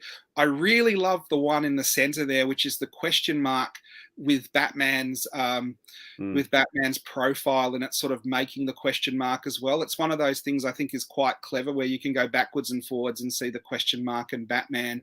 The other ones that I think are pretty interesting, quite brave to have the Riddler one, which is just the black poster and the Riddler and the bat symbol up in the corner, because that really you don't know that Riddler before you see the movie, and you know it's a Batman poster because of the bat symbol, but it really doesn't give you much of the movie away. Now, there is one there that is fan made that I Yeah, slipped. I saw it. Yeah, that one there. Now, Yeah. I slipped that one in because I think one of my favorite Batman movies is Batman Returns, and that's the Tim Burton design for the bat, the cat, and the penguin. And someone has redone it to this movie, and I actually thought that was quite a nice little homage and a nice poster as well. There's a really good comment here from Thomas. He made a point about saying he hasn't seen the movie, but he's sort of getting the feeling that it's heading down the thing of Sin City. And you kind of think because of the way the film is so dark, if they were to recolor it in black and white, which is kind of bad English, but you know what I'm trying to say, it may and just only have certain elements being red. It may actually come out as being really quite I actually, effective. So that's a very good point there, yeah, Thomas. I actually Well think done. Thomas is onto something there. That would be, you know, how they did the Chrome version of the last Mad Max Fury Road. Yeah. I could almost see them doing a Sin City version of this, and it would work really, really well. So you heard it here first from Thomas. He's a visionary. Yeah, like it, and that would be something as a fan made thing. Be very curious to see how that would turn out. But anyway, so Yeah. yeah, So here's some of the international posters, and I think what the international posters have done have looked at the ones we've got and gone, "Oh, that's a bit too dark for a Batman movie," but they haven't given a lot of images for us to work with. So I think they've taken the best elements of the sort of photographic ones. They haven't gone for the huge photo montage. I do think Batman walking out of the flames is quite a good image for the sort of the Asian posters there. The poster down the bottom, which is the horizontal one with just the big type and the Batman's head, is another interesting one where it doesn't give much away. This movie is really hard to sort of encapsulate in the poster what the movie is actually about. And then we've got another version with the question mark there, but it's in white, and it sort of looks like a graffiti version of the movie, of the poster. So this had a really scattershot poster campaign, and if you collected Batman posters, this would probably be one of the hardest ones to track down over the last couple of years, all the different versions with all the different release dates, all the different styles, and, you know, get a good representation of all of them. So some people who collect posters would find that quite a challenging and interesting thing to do. yeah. That I think a lot of people, if they did collect them, would just put them away. I can't imagine anybody saying, "Oh, mate, I can't wait to pin that up on the bedroom wall." I just no, it's Not, not going to happen. not unless you're a serial killer. Can you imagine all of them? You could imagine all them plastered on a serial killer's wall, couldn't you, almost? Yeah, and of course, the idea of a poster is meant to sell the movie, and you do wonder if it would actually do that. But yeah, from an artistic perspective, some of them are definitely very, very groovy. So yeah. So what we were talking about before is this a movie where toys could be released for kids? Now, there's a couple of different versions of the toys that have come out, and I think it's really interesting in what they've done, where they have made different toy characters for different age groups. And this is interesting because this is the sort of age group, I guess, teenagers and above would collect the DC multiverse versions, and these are the Batman that fit in a larger toy line. And these ones are the slightly larger toys. They've got accessories with them. They've got stands, and they've got like a lot of articulation. But what is really interesting, this line has the Riddler in, and the more toy version for kids, they haven't released the Riddler. And it's interesting to see the Riddler comes with his bloodied weapon that he uses in the movie, and he also comes with a roll of duct tape. You know, you can position him so he's like peeling out duct tape, and that really is quite a dark figure to release for kids. So obviously this line of figures isn't pitched at kids at all. They haven't even tried. This is more sort of, you know, the $49 a figure that sort of adult collectors would get. Saying that, they've done a really good job of capturing the likenesses at this scale, and, you know, taking elements from the movie and putting them into the action figure. I don't remember Catwoman really using a whip in this movie, though. Yeah, she does. She only uses it once or twice when she's going to break into the place, and she wraps it around the guy's leg and all that sort of stuff. The thing that I find funny, and this is what I was trying to get my head around this, right? So the Batman logo is all red and black, right, as we see here. Yet the box that it's all in is blue. And I Yes. wonder if when the designers put this together, they go, if we make it all red, it's like, because red is obviously a power color and it represents threat and all the rest of it. So they've gone for blue, and it's just a complete contrast to the title. And I think that's really bizarre, considering, as you said, they're not really aimed at kids, as if it's aimed at adults. If you were to recolor that red, I'd be curious to see how it would look. What do you reckon? Well, it's interesting because I thought the same thing. I thought this might have been the good color for the kid range, and if they kept the adult one red, because that does seem to be a little bit more adult for me. I'm interested. They did that too. Might be because the multiverse line, because this is 4 figures in a larger line, they might all be blue, so they might not want to have changed the line just for the one movie. But I still think it was an interesting way for them to go. Yeah, I think it sort of jars because of that reason. And it's like they're trying to put a softness to it when it's quite a hard sort of product. But anyway. So these are the figures again, which I was talking about. You can see there for the multiverse line, they basically released 4 figures and the Bat Cycle. And there you've got the Riddler pulling the tape out, which, you know, if you're going to pose your figures, that's quite an ominous looking villain there for an action figure line. I can't think of any other, even horror movie lines that have come out with like the serial killer Psycho with his duct tape about to tape up a victim. So good for them for doing that. And I do like they've done the advertising on the left where they've put them in dioramas and advertised it so you can see how they would appear if you've sort of got a diorama to put them into, which I like when toy companies do that. See, I look at it and I go, okay, I could see Batman being popular, Catwoman second popular, but the Riddler one is just unappealing no matter what. So you do wonder if that's something that people are going to go for down the track, and they go, you know what, it just looks weird, and it is weird. It's not the kind of thing you would say, oh my God, I'm just going to be a Riddler collector from the Batman and buy nothing but the Riddler stuff. You'd almost be thinking the person doing that is a little bit, got a bit Scooby-Doo in the head. I do wonder what the motivation is. And the fact, and I'm just going to get this in quickly. So I still find it interesting that when they produce toys by definition are for children. So if you're producing toys that are not for children, but they're for adult collectors, it's almost like you're trying to remove yourself from your core target audience, which effectively is kids, and go to adults. And it's a bizarre contradiction. So little kids will see this stuff and go, well, that's just, well, obviously, as you said, too expensive, but it's also too weird. Whereas adults will say, well, I'll buy them, but I won't take them out of their packets. I'll just leave them as they are. I don't know. That's why I don't know if this stuff will sell. That's the thing I'm sort of confused about. But anyway, sorry, man, I'll cut you off. No, I was just going to say, I think it's probably the other way around where people have collected all the Riddlers because it's their favorite figure, and then they kind of have to collect this one because they collect all of them to be a completist. So I think with this, there's only going to be a couple of figures, so it's not like you're going to have the entire Riddler collection overrun by this movie's version. See, I'm going to disagree with you on that one because in the history of the Riddler character, he's looked roughly the same all through the 60s series, even in Batman Forever.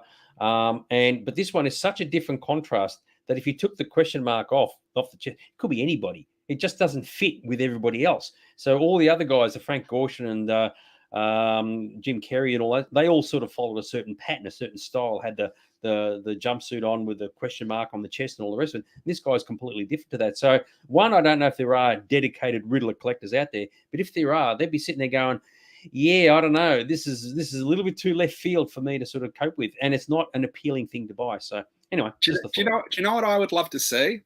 Yeah. I would have loved to see Jim Carrey in this version going, the Batman, and then Batman just gets him and punches him like 10 times in a row, and that would shut Jim Carrey up for good, wouldn't it? Yeah, put Jim Carrey in this particular costume and see how that goes. So there you go. Anyway, moving on.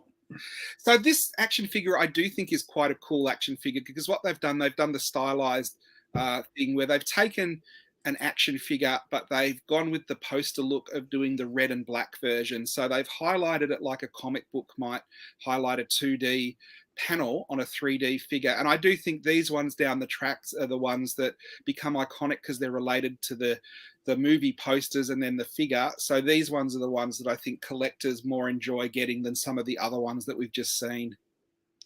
Yeah, it's weird because he didn't even wore this color scheme with all the red over the black. So it looks like this looks like they've marketed for the Batman, but it's not even closely related to the movie. So the movie's version. What you're missing, Dags, that isn't meant to be his costume. That's meant to be, if you look at it, it's how the poster colors him. So when you look at him walking it out, so it's like what Thomas said about, colorizing the movie like it's a comic book. What they've done is not taken a costume from the movie. They've taken like an image from the poster and then they've turned that into a 2D image into a 3D toy.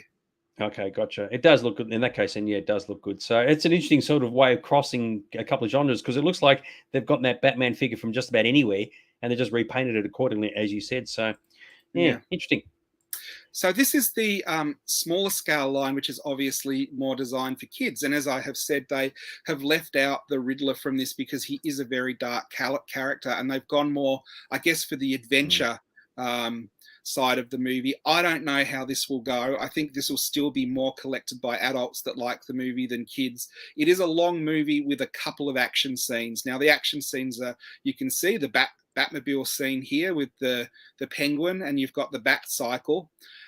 Interestingly enough, it's a little bit hard to see, but you'll be impressed by this, Dags. In the Bat Cycle set that comes with the 4 figures, it comes with Bruce Wayne, and he has got the black eye makeup around his eyes, which is something they addressed in the movie as why the Batman has, black eyes around the mask kind of thing. Yeah, I'm looking at this, and this is that argument of saying, well, they can produce as much as they want. Will it sell? And if it does sell, I mean, maybe it only lasts for a handful of weeks, and then people say, you know what, we're sort of over it. I'm very intrigued to see what happens with this because I can't imagine it's going to be like 1989 all over again, where Batman merchandise just rolls off the shelves. I mean, it's just like people can't get enough of it. I tend to think that there could be some bad business decisions in this. And regardless of how good it is, I mean, you can have stuff that looks fantastic, but is there a demand? Is there enough? And because it is such an adult movie, effectively, kids aren't going to be looking at this saying, oh, yes, I want these characters. I want, it's all Selena Kyle and all the rest of it. So I tend to think they're going to struggle with that. So, yeah, indeed. I could be wrong, but you never know. I think it's one of those things, for the 89 movie, they produced toy aisles full of the stuff where there's just going to be one section. I don't think they'll be pumping it out over and over. I think once it's sold because things are so, transient these days. You don't really have it in the toy shop right the way till Christmas. The other thing too, before I just move on to the pictures, the penguin, of course, doesn't look like the traditional penguin, right? No. None of that. So it's just the dude who looks penguinish. So I get the feeling that'll be also another character that won't be popular for the sellers because it doesn't look like the Burgess Meredith / Danny DeVito version. So I reckon that's got something to do with it as well. Yeah, it is interesting. They've done, again, these are more the kid size, the kid figures, but they're the larger 12-inch ones. But these are not the detailed sort of Hot Toys 12-inch ones. These are the 12-inch ones you often see in, I guess, Big W. They're the cheaper sort of $12 dolls. The nice one up the top there is the Batman that comes in the wingsuit. So when you take him out of the packet, he's got the suit, and you can recreate the scene where he jumps off the building. Again, you've got the 3-pack that has Catwoman without her mask on, Bruce Wayne with the Batman eye makeup, and again the Penguin, and it is just a big figure. I don't know if kids are really gonna. Maybe that's why they put it in a 3-pack, so it's the only way it's gonna sell. And you can get like a sort of Batman fixed onto the cycle as well. So there's a few different things at that size too.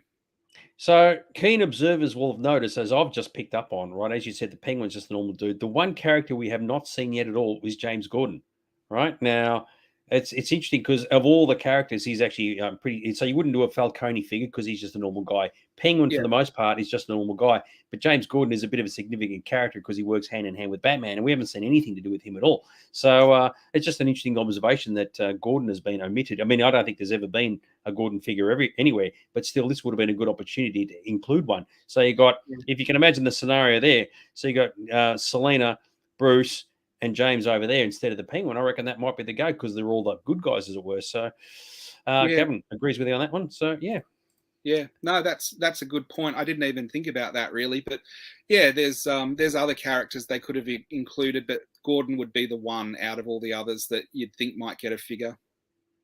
So good comments. Moneybag Sullivan said the wingsuit is screening to be done as a kite. I agree, and this one I definitely agree with. Mark Dunn has said, "Yep, $10 in a bargain bin at Big W in a few weeks," and I totally agree with. So there'll be the odd few items that do really well, but overall, I reckon it's going to struggle. So speaking of struggling, look at the size of this.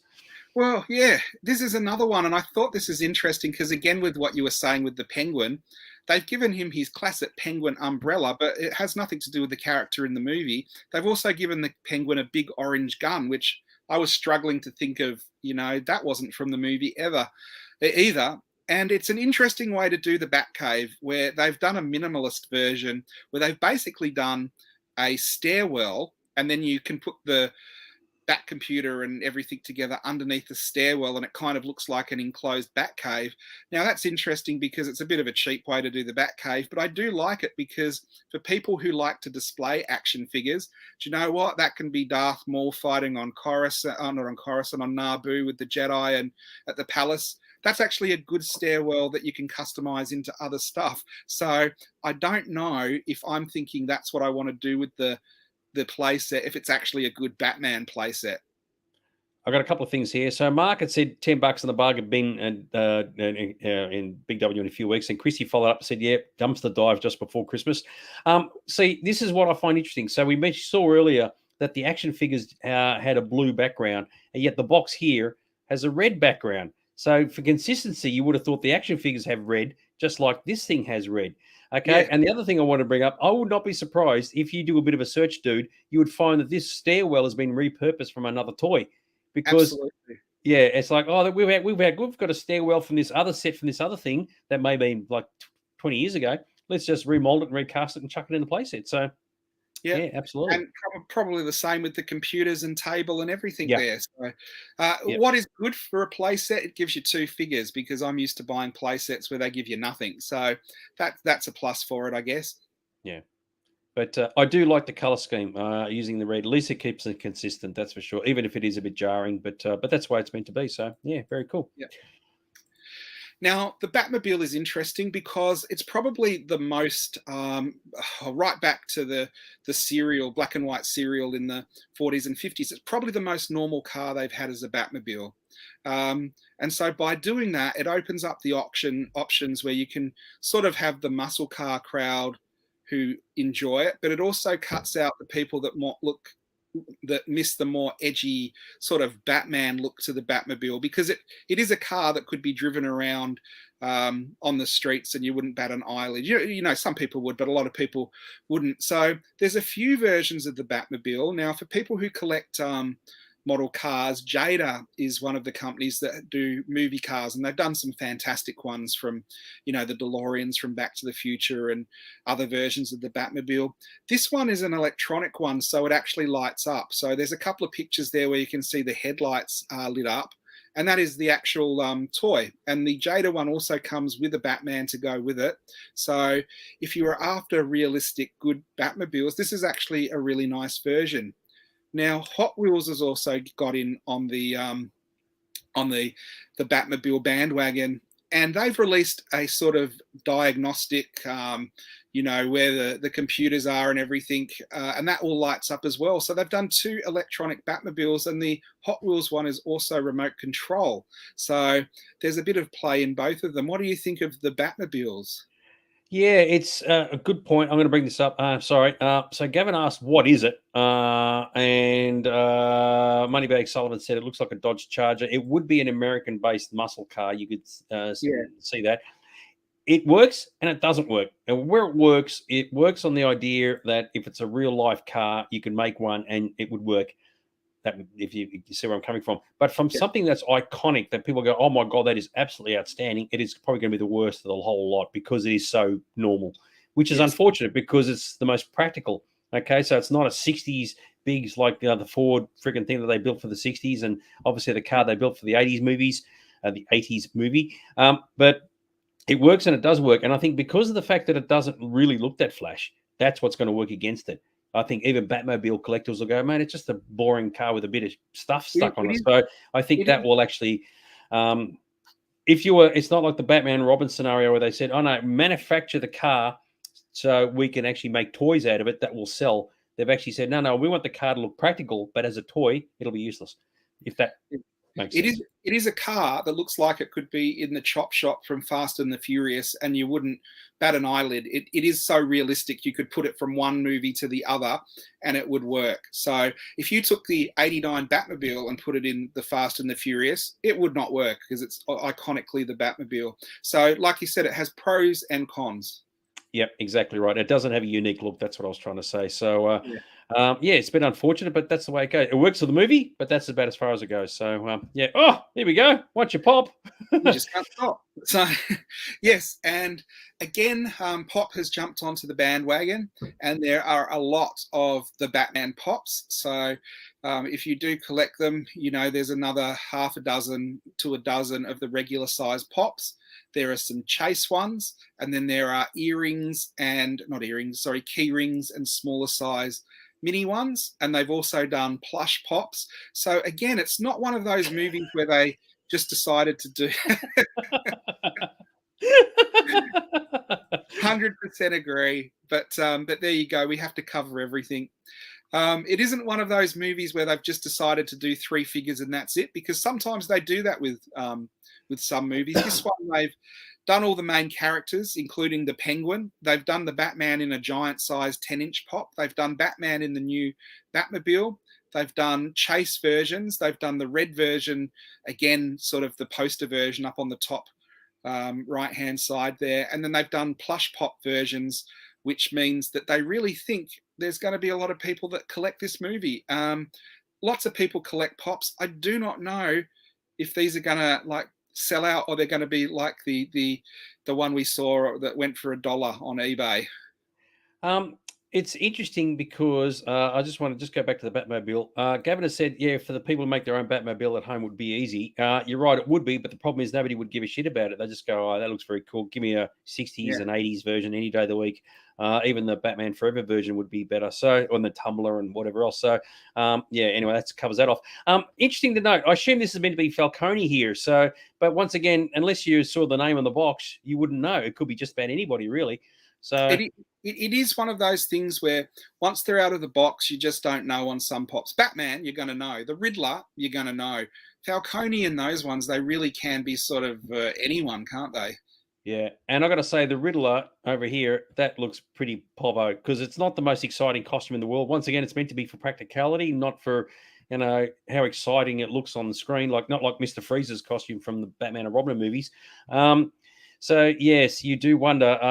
As I said earlier, people are going to be buying these under complete sufferance. So there you go. Yeah, Jeff Rose, right? Pop them into landfill. So yeah, useless bat of the week. Unfortunately, you've got plenty to choose from, and that's the problem. So yeah, yes. The Riddler again has got the duct tape that he's pulling across. So it's one of those things. What's worse, the guitar or the duct tape? Yeah, exactly right. Mark wants us to have pops dressed as we, I think, as we dressed up as Batman and Robin. So there you go. Oh, yeah, I wouldn't mind seeing you some skin tight tights there, dude. That'd be the way to go. What can I say? Everything I wear is skin tight. It's my physique. Yeah, absolutely love it. And Thomas, I didn't mention it earlier. Thomas has got this thing now. He's looking for really crappy pops now. He's in the zone for getting dodgy ones. Well, if you get the Batman ones, I think you'll be doing quite well. Yeah. So from the toys that probably won't sell to the stuff that always sells, we've got the old Lego. Yeah, so they've released 4 sets for Lego. One of them is a big Technic set of the Batmobile, and the other ones are based on the movies. Lego did a bit of promotion for this movie. Lego have got the licenses for Marvel and DC, and they tend to sell well no matter what. So sometimes if a movie doesn't do as well, the Lego still sells out because a lot of people collect it because Lego is cool. Now, what we were saying earlier is true. This movie isn't so toyetic as some of the old movies. So where something like the Avengers might get about 12 Lego sets, this one's only got 4. So I think Lego are hedging their bets or hedging their bricks with this release. So you look at the car there, the Batmobile, right? And it's the Batman thing. You could easily just recolor it and have exactly the same pieces and make it as a Mad Max 2 car, and it'd be fit perfectly within the Road Warrior. So yeah. 1,001 uses.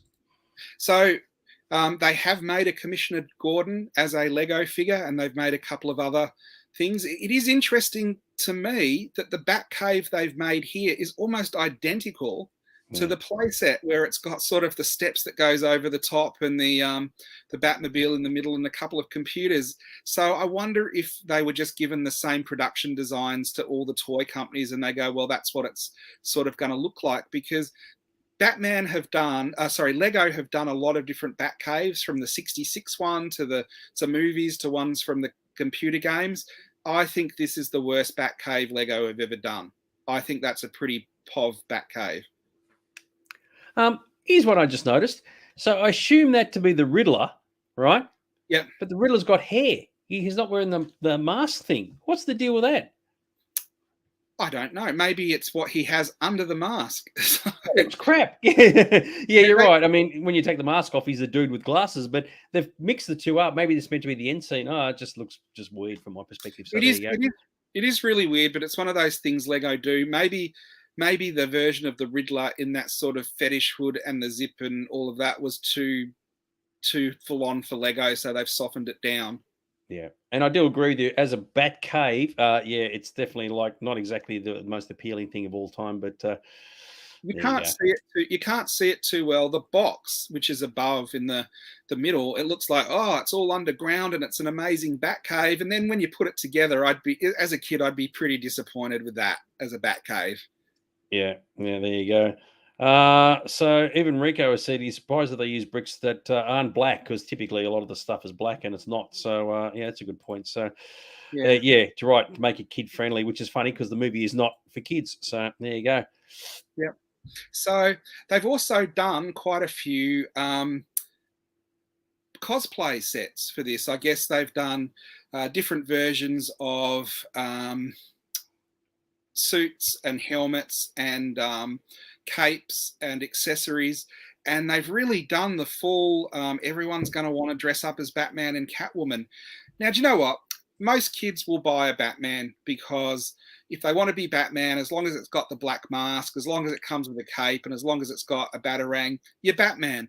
But this is not a version of Catwoman that I thought would be super impressive, girls or guys would want to dress up as, because it really is just a black cat suit with a mask on that really isn't, looking like a cat mask, is it? No, you're right, because she hasn't got herself established yet, so she's just effectively wearing a hood with a piece cut out so she can see what she's doing. So it's about as basic as they get. What I thought would be interesting is in the detective kit up here. I mean, you add it in, when little Johnny, you're going to give it to little Johnny for Christmas. You've got a space there. You can put in the thumb drive and see how you go with that. Yeah, that would be quite interesting. Little Johnny would love that one. So they're sort of the mid-price costumes that are aimed at, people who just want to have a cheap Batman costume. But they've already gone into the more high-cost, multi-part, lots of accessories costumes, including some super expensive stuff for the Riddler already as well. Yeah, I'll get to that in a sec. Catwoman. Christy said Catwoman looks like the Black Widow costume. That certainly does, actually. And you do look at it where it's like, obviously, like this, the detective kit, it is aimed at kids, but it doesn't look kid appealing, does it? So It's almost like the kid would say, I like it, but I don't like it. It kind of scares me a little bit. So talk about contradictive marketing. So and what you're talking about is this. Yeah, so already you can buy some really high-end costumes that, they're pushing $500 US for a full set of leathers, a full rubber hood. All the one on the left there is basically the cape, the body armor, and the mask, and then the one in the middle is all of that, but it's also got all the individual body armor and a couple of extra little bits and pieces. So they've already really gone, lots of people are going to jump on this and cosplay it. The thing that stunned me, there's already licensees for the Riddler jacket, and they're quite expensive. It's just like a jacket, 139 US. So you're looking probably about 250 Australian for something that sort of says, I'm a loner Unibomber type thing, and you're going to only be able to wear to conventions. So you can get the full Riddler costume as well. I don't know how many people are going to cosplay that Riddler. Yeah, it's a very, very good point. It does sort of send the wrong signals. And it's the kind of thing people will go, oh, you'll dress as the Riddler, but not be impressed by it. It's not like, oh my God, you're the coolest looking Riddler ever. Oh, yeah, I tend to agree with you. Unusual. We're just getting back to the toy thing. Good old Rico said, which kids sitting through a 3-hour movie, what's their target market? Yeah, as we were discussing earlier, it's a contradiction as to what they're trying to do. They're producing merchandise for a market that may not actually be there. So it is a bit cockeyed. Okay, yeah, get a green anorak and put a question mark on it. You're completely correct there. So the bat suit I get, because a lot of people like to get dressed as Batman, and the better they are, sure they'll sell. But the Riddler thing, yeah, that's a tough one. I can't imagine anybody saying, "Yep, I coughed up a couple $100 for that." You're thinking, why? If anything, I think it'll pass very quickly. And of course, once they get into the next movie, and they'll probably have the Joker in it or something, it could be to go. So, but even Marcus said, go to disposals, just get a green jacket, put the question mark on. Who would know? So, and who would care? Absolutely, so that would actually work perfectly. I did think this was a perfectly fine version of the Batman costume. I liked it better than sort of the Schumacher ones, and there's nothing about it that I found, oh, that looks a bit crap. So I did think it was a good version of the Batman costume. But the Riddler, interesting costume, but not one I think would appeal to a lot of people to wear. Yeah, once again, they designed it to be practical for the movie, but they didn't say, oh, we can't market and sell this after the show. And they go, mate, it's not designed for that. So, yeah, totally agree. But they said, oh, someone somewhere bought the license to do it and said, yep, this is going to be a great hit. Yeah, I doubt it very much. So, do you know what it shows to me, though, Dags? It is probably better where they make a movie where the stuff isn't marketable, but it's a good movie, than let Kenner come in and design everything, and then you have Batman and Robin. Yeah, true. Christy said, no imagination in the female costumes. You're exactly right. At the very least, I suppose, with Catwoman in Batman Returns, she did have all the white stitching through it, which made it very individual, whereas in this film, it's very, very basic. But, of course, it was meant to be basic. I mean, that was the thing. She's just starting out. It's not meant to be something that you go, oh, my God, that is just like the Julie Newmar version. It wasn't meant to be like that. So, unfortunately, it's a catch-22 in this regard. So, anyway, so there you go. Very good. And of course, every time we look at the Batman movies, we've looked at Batman in print. Now, in the old movies, I've gone back into the archives and found old magazines that came out at the time, but this is current stuff. So because it's a pretty new movie, there isn't a lot of stuff around at the moment. There's the Empires and film magazines just from this month, and there's the comics that are sort of tied in from this month. There's already the Art of Batman and a behind-the-scenes making of book, and they're sort of all on Amazon, and they seem to be sort of in the mid-range of the best-selling for the week. The Empire magazine, I used to get every month. I haven't actually got any for a while because I just don't have the space to get magazines. Again, though, they've gone with the very stylistic black and white version for a lot of the print campaign and the print that they've used in magazines and comics. Which I like. I mean, when you have a color scheme for a film and you stick with it, it just makes a nice, consistent look throughout everything. And just getting very, very back to the Riddler thing, Gavin has said the Riddler one has no chance of being recognised. You're right. By this time next year, I mean, you won't wear that jacket for love or money. It'll just be gone and forgotten. So, yeah, totally true. But yeah, the magazines look good. So, yeah, very cool. And then here's the big hitters, and this has just been sort of announced the last week or two with all the pictures, and this is the Hot Toys version. And I've got to say, Hot Toys sort of do different levels of figures when they release stuff, and sometimes they just release a figure with the bare accessories, and sometimes they release a figure and it's got an extra head and a few extra accessories. With this one, they've really gone the deluxe route, and they've released lots of different accessories and heads and bits and pieces for this figure. So you kind of get the one deluxe version, and it's every version of the Batman and sort of the Bruce Wayne head as well. That it really does look like him. It is a really good sculpt that they've done for this particular Batman figure. Interestingly, I think this will be a good investment because I don't think it'll be sold up front in huge numbers, and I don't know how long it'll be around for. It'll probably sell out on pre-order, and if they go ahead and do make a couple more movies with him, I think this will be quite a desirable hot toy for people to track down. Yep, I totally agree with you because this is clearly based with the adult collectors, and this is one that will do very well for itself. So, this is one of the few of all the items we've seen. This is one of the few ones that actually says this is designed for this market, and that market knows it. So, yes, totally agree with you. And so I think the next one has some more pictures of the same hot toy, and it just shows you comes with a base diorama with the bat signal.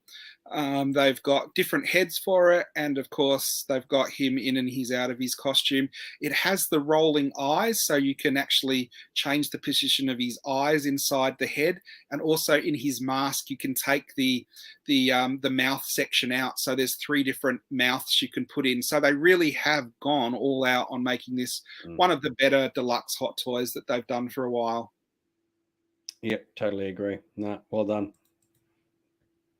Now, the other thing that makes me think Hot Toys think this is going to make a lot of money, they do this range called Baby Cos. Now, they don't do it for all the movies. They do it for the ones that sort of they think are going to be sort of extra collectible. So you see like the Thanos version of some of these Baby Cos figures. Now, I do not know who they are marketing, the Riddler, like this cutesy baby version, again with the duct tape. But they've not just released 3, they've released the Bat Cycle, and they've also released the Batmobile. So again, when I order something as a retailer, I can see what's left in stock, and usually all the Hot Toys sell out, and usually these are left kicking around for years. And I do think these ones aren't going to sell. I don't think these are amazing at all.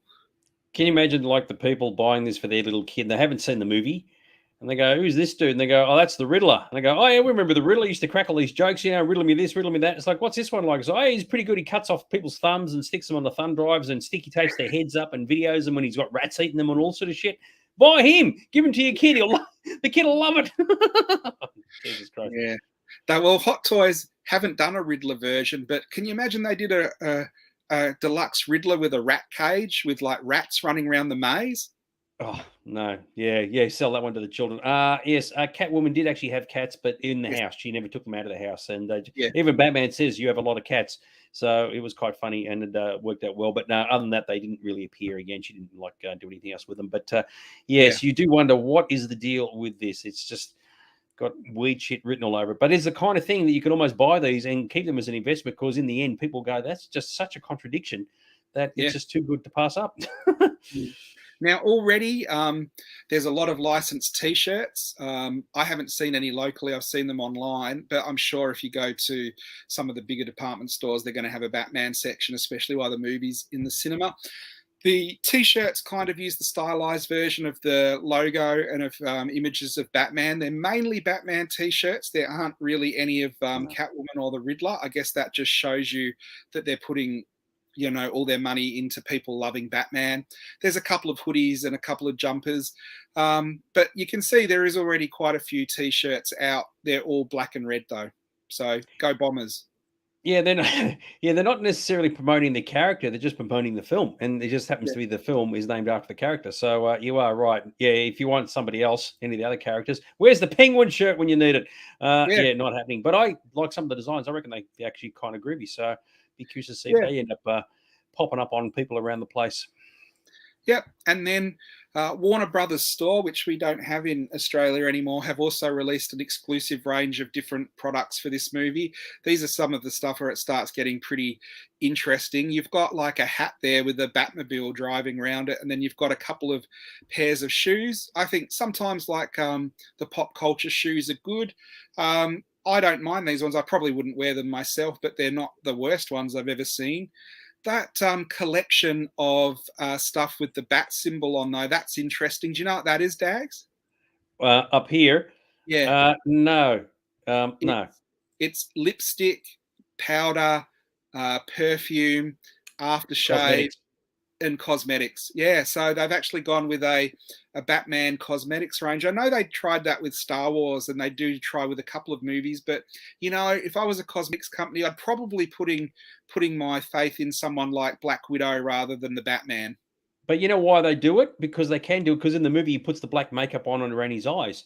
So they said, there you go, there's the link. So that's probably the one thing they haven't got. They probably haven't got black eye makeup. Yeah, imagine that. You sort of you put it on as a dude, you just go to work going, I'm dressed as Bruce Wayne after I've taken my cowl off. People think you're going down the gothic route, mate. What's the deal with that too? So, yes, you too can smell like Batman. Exactly right. So, well, that's true. It didn't work out so well for the Joker in his makeup line. So, yes, you know why? Because people were just too serious about it. So there you go. Very cool. And then the soundtrack. with soundtracks these days, they usually pump out a lot of stuff, the vinyl, the CD, and all these different limited editions. This one hasn't really got a lot yet. I don't know if that's because it's only been in the movie for a week or two. Usually, if you're going to sell soundtracks, you want to sell them while the movie is in the cinema. So there's 2 different versions of the full CD, and there's a couple of singles of the Joker, the Riddler theme, which I can't even remember what the Riddler theme was. But it's obviously one of the tracks that they thought was more popular. I do remember the Catwoman theme just because it was evocative of the original Tim Burton Catwoman theme. The soundtrack for me was fine. I didn't come out humming any themes like I did with some of the other superhero movies, and I'm sure for people who collect soundtracks, it's good that they can get this as a CD and a vinyl as well, so they can complete the collection. But nothing really for me stood out as a soundtrack which I have to go and grab. No, I totally agree with you on that one. So, yes, if you might say, I love the movie. It was one of the best Batman movies around, but in terms of music, no, not really. Personally, it didn't cut the mustard. Some of the Batman Begins stuff was really, really good. So, even Moneybags has said his wasn't a memorable soundtrack. So there you go. So anyway, one thing you can go out and buy, kiddies, and I highly recommend it. Stick it in the freezer. It'll be worth millions in the future. Take it from someone who knows what they're talking about. Of course, it's some food. So I have bought some Batman Oreos because I thought it was pretty funny to have them. Whether I will keep them a year or two and end up throwing them out, or whether they'll be with me for the long haul, I don't know. Interestingly enough, I think we got the standard ones here. I haven't seen the Catwoman strawberry Oreos here at all in the top corner. And they haven't released a penguin version that tastes of fish either. I think that would be the obvious one to market. I would have thought they would have done a lime one for the Riddler. Oh, yeah. So you could have a Riddler one and there's a free razor blade inside each one. Good on you. But yes, buy these, kids, stick them in your fridge. 30 years later, speaking from experience, we're worth millions. What can I say? Yeah. So, yeah, they're actually in the shops at the moment. So it is another one of those things where Oreos must have thought that it was going to be something they could market and think was pretty cool. We don't get a lot of the international food promos like America does, but it was good to see that we got the Oreos one. Very good stuff. And that brings us to the end. There we go. We're actually ahead of time this week. So what did you think as a collection of merchandise? Are you missing collecting Batman, or are you glad you're not collecting Batman anymore? Oh, I'm definitely glad I'm not collecting Batman, but even if I was to get back into it, I mean, I look at some of those items, especially the toys, right? It makes no sense whatsoever that they should produce the toys. But, somebody out there might like them, but I agree with you. You wouldn't buy them to give to kids. The numbers don't add up, especially the Riddler, because he is a bit of a psycho in that. So I liked the Batman movie, and I am a toy collector, and I might buy that red version of Batman we talked about, just the collector. And the hot toy is very cool. If that would be one I would. Nothing else there for me though. I just don't think it's a movie. It's interesting that there's so much merchandise out for this already, and it's not even a really merchandisable movie. No. And history has shown that doesn't always work. And I agree with Joe. Yeah, none of that stuff was appealing. I mean, the T-shirts and that, I like the style and all the rest of it. But nothing that's going, oh, my God, I can't wait to get that, except for the statue. I agree. That is pretty cool. Very, very good. That actually brings us to the end of the episode. How good is that? So the retro ones are the flavor at the moment. Well, they are now. But yes, I think especially some of the Riddler stuff will come and go very quickly. But of course, it was meant to be that way. He wasn't meant to be a visually interesting character. It was just somebody who was just trying to hide their identity. So there you go. Very good. Is there anything you want to say before we finish for this evening? No, just thanks for everyone being with us tonight. Usually we do some retro shows, and we'll be going back through the time tunnel next week to something a bit older and a bit more retro. But this was an interesting look at some current stuff that's available in the shops for a hot property franchise. So we thought we'd take a bit of a detour to Gotham and look what was for sale there. Yeah, exactly right. And make sure you check out your Big W bargain bins in a couple of weeks' time, because you'll probably find all the stuff we've talked about there's chucked out for nothing. So there you go. Very, very cool. All right. Let me ask you this. If you found them in a Big W bargain bin, you'd be happy to rip them off the card. or no, I would still, I'm sorry to say, still keep the mint in box. All right, guys, we'll leave you to it and catch you next week. All right. Have a good night, guys. See you. Bye.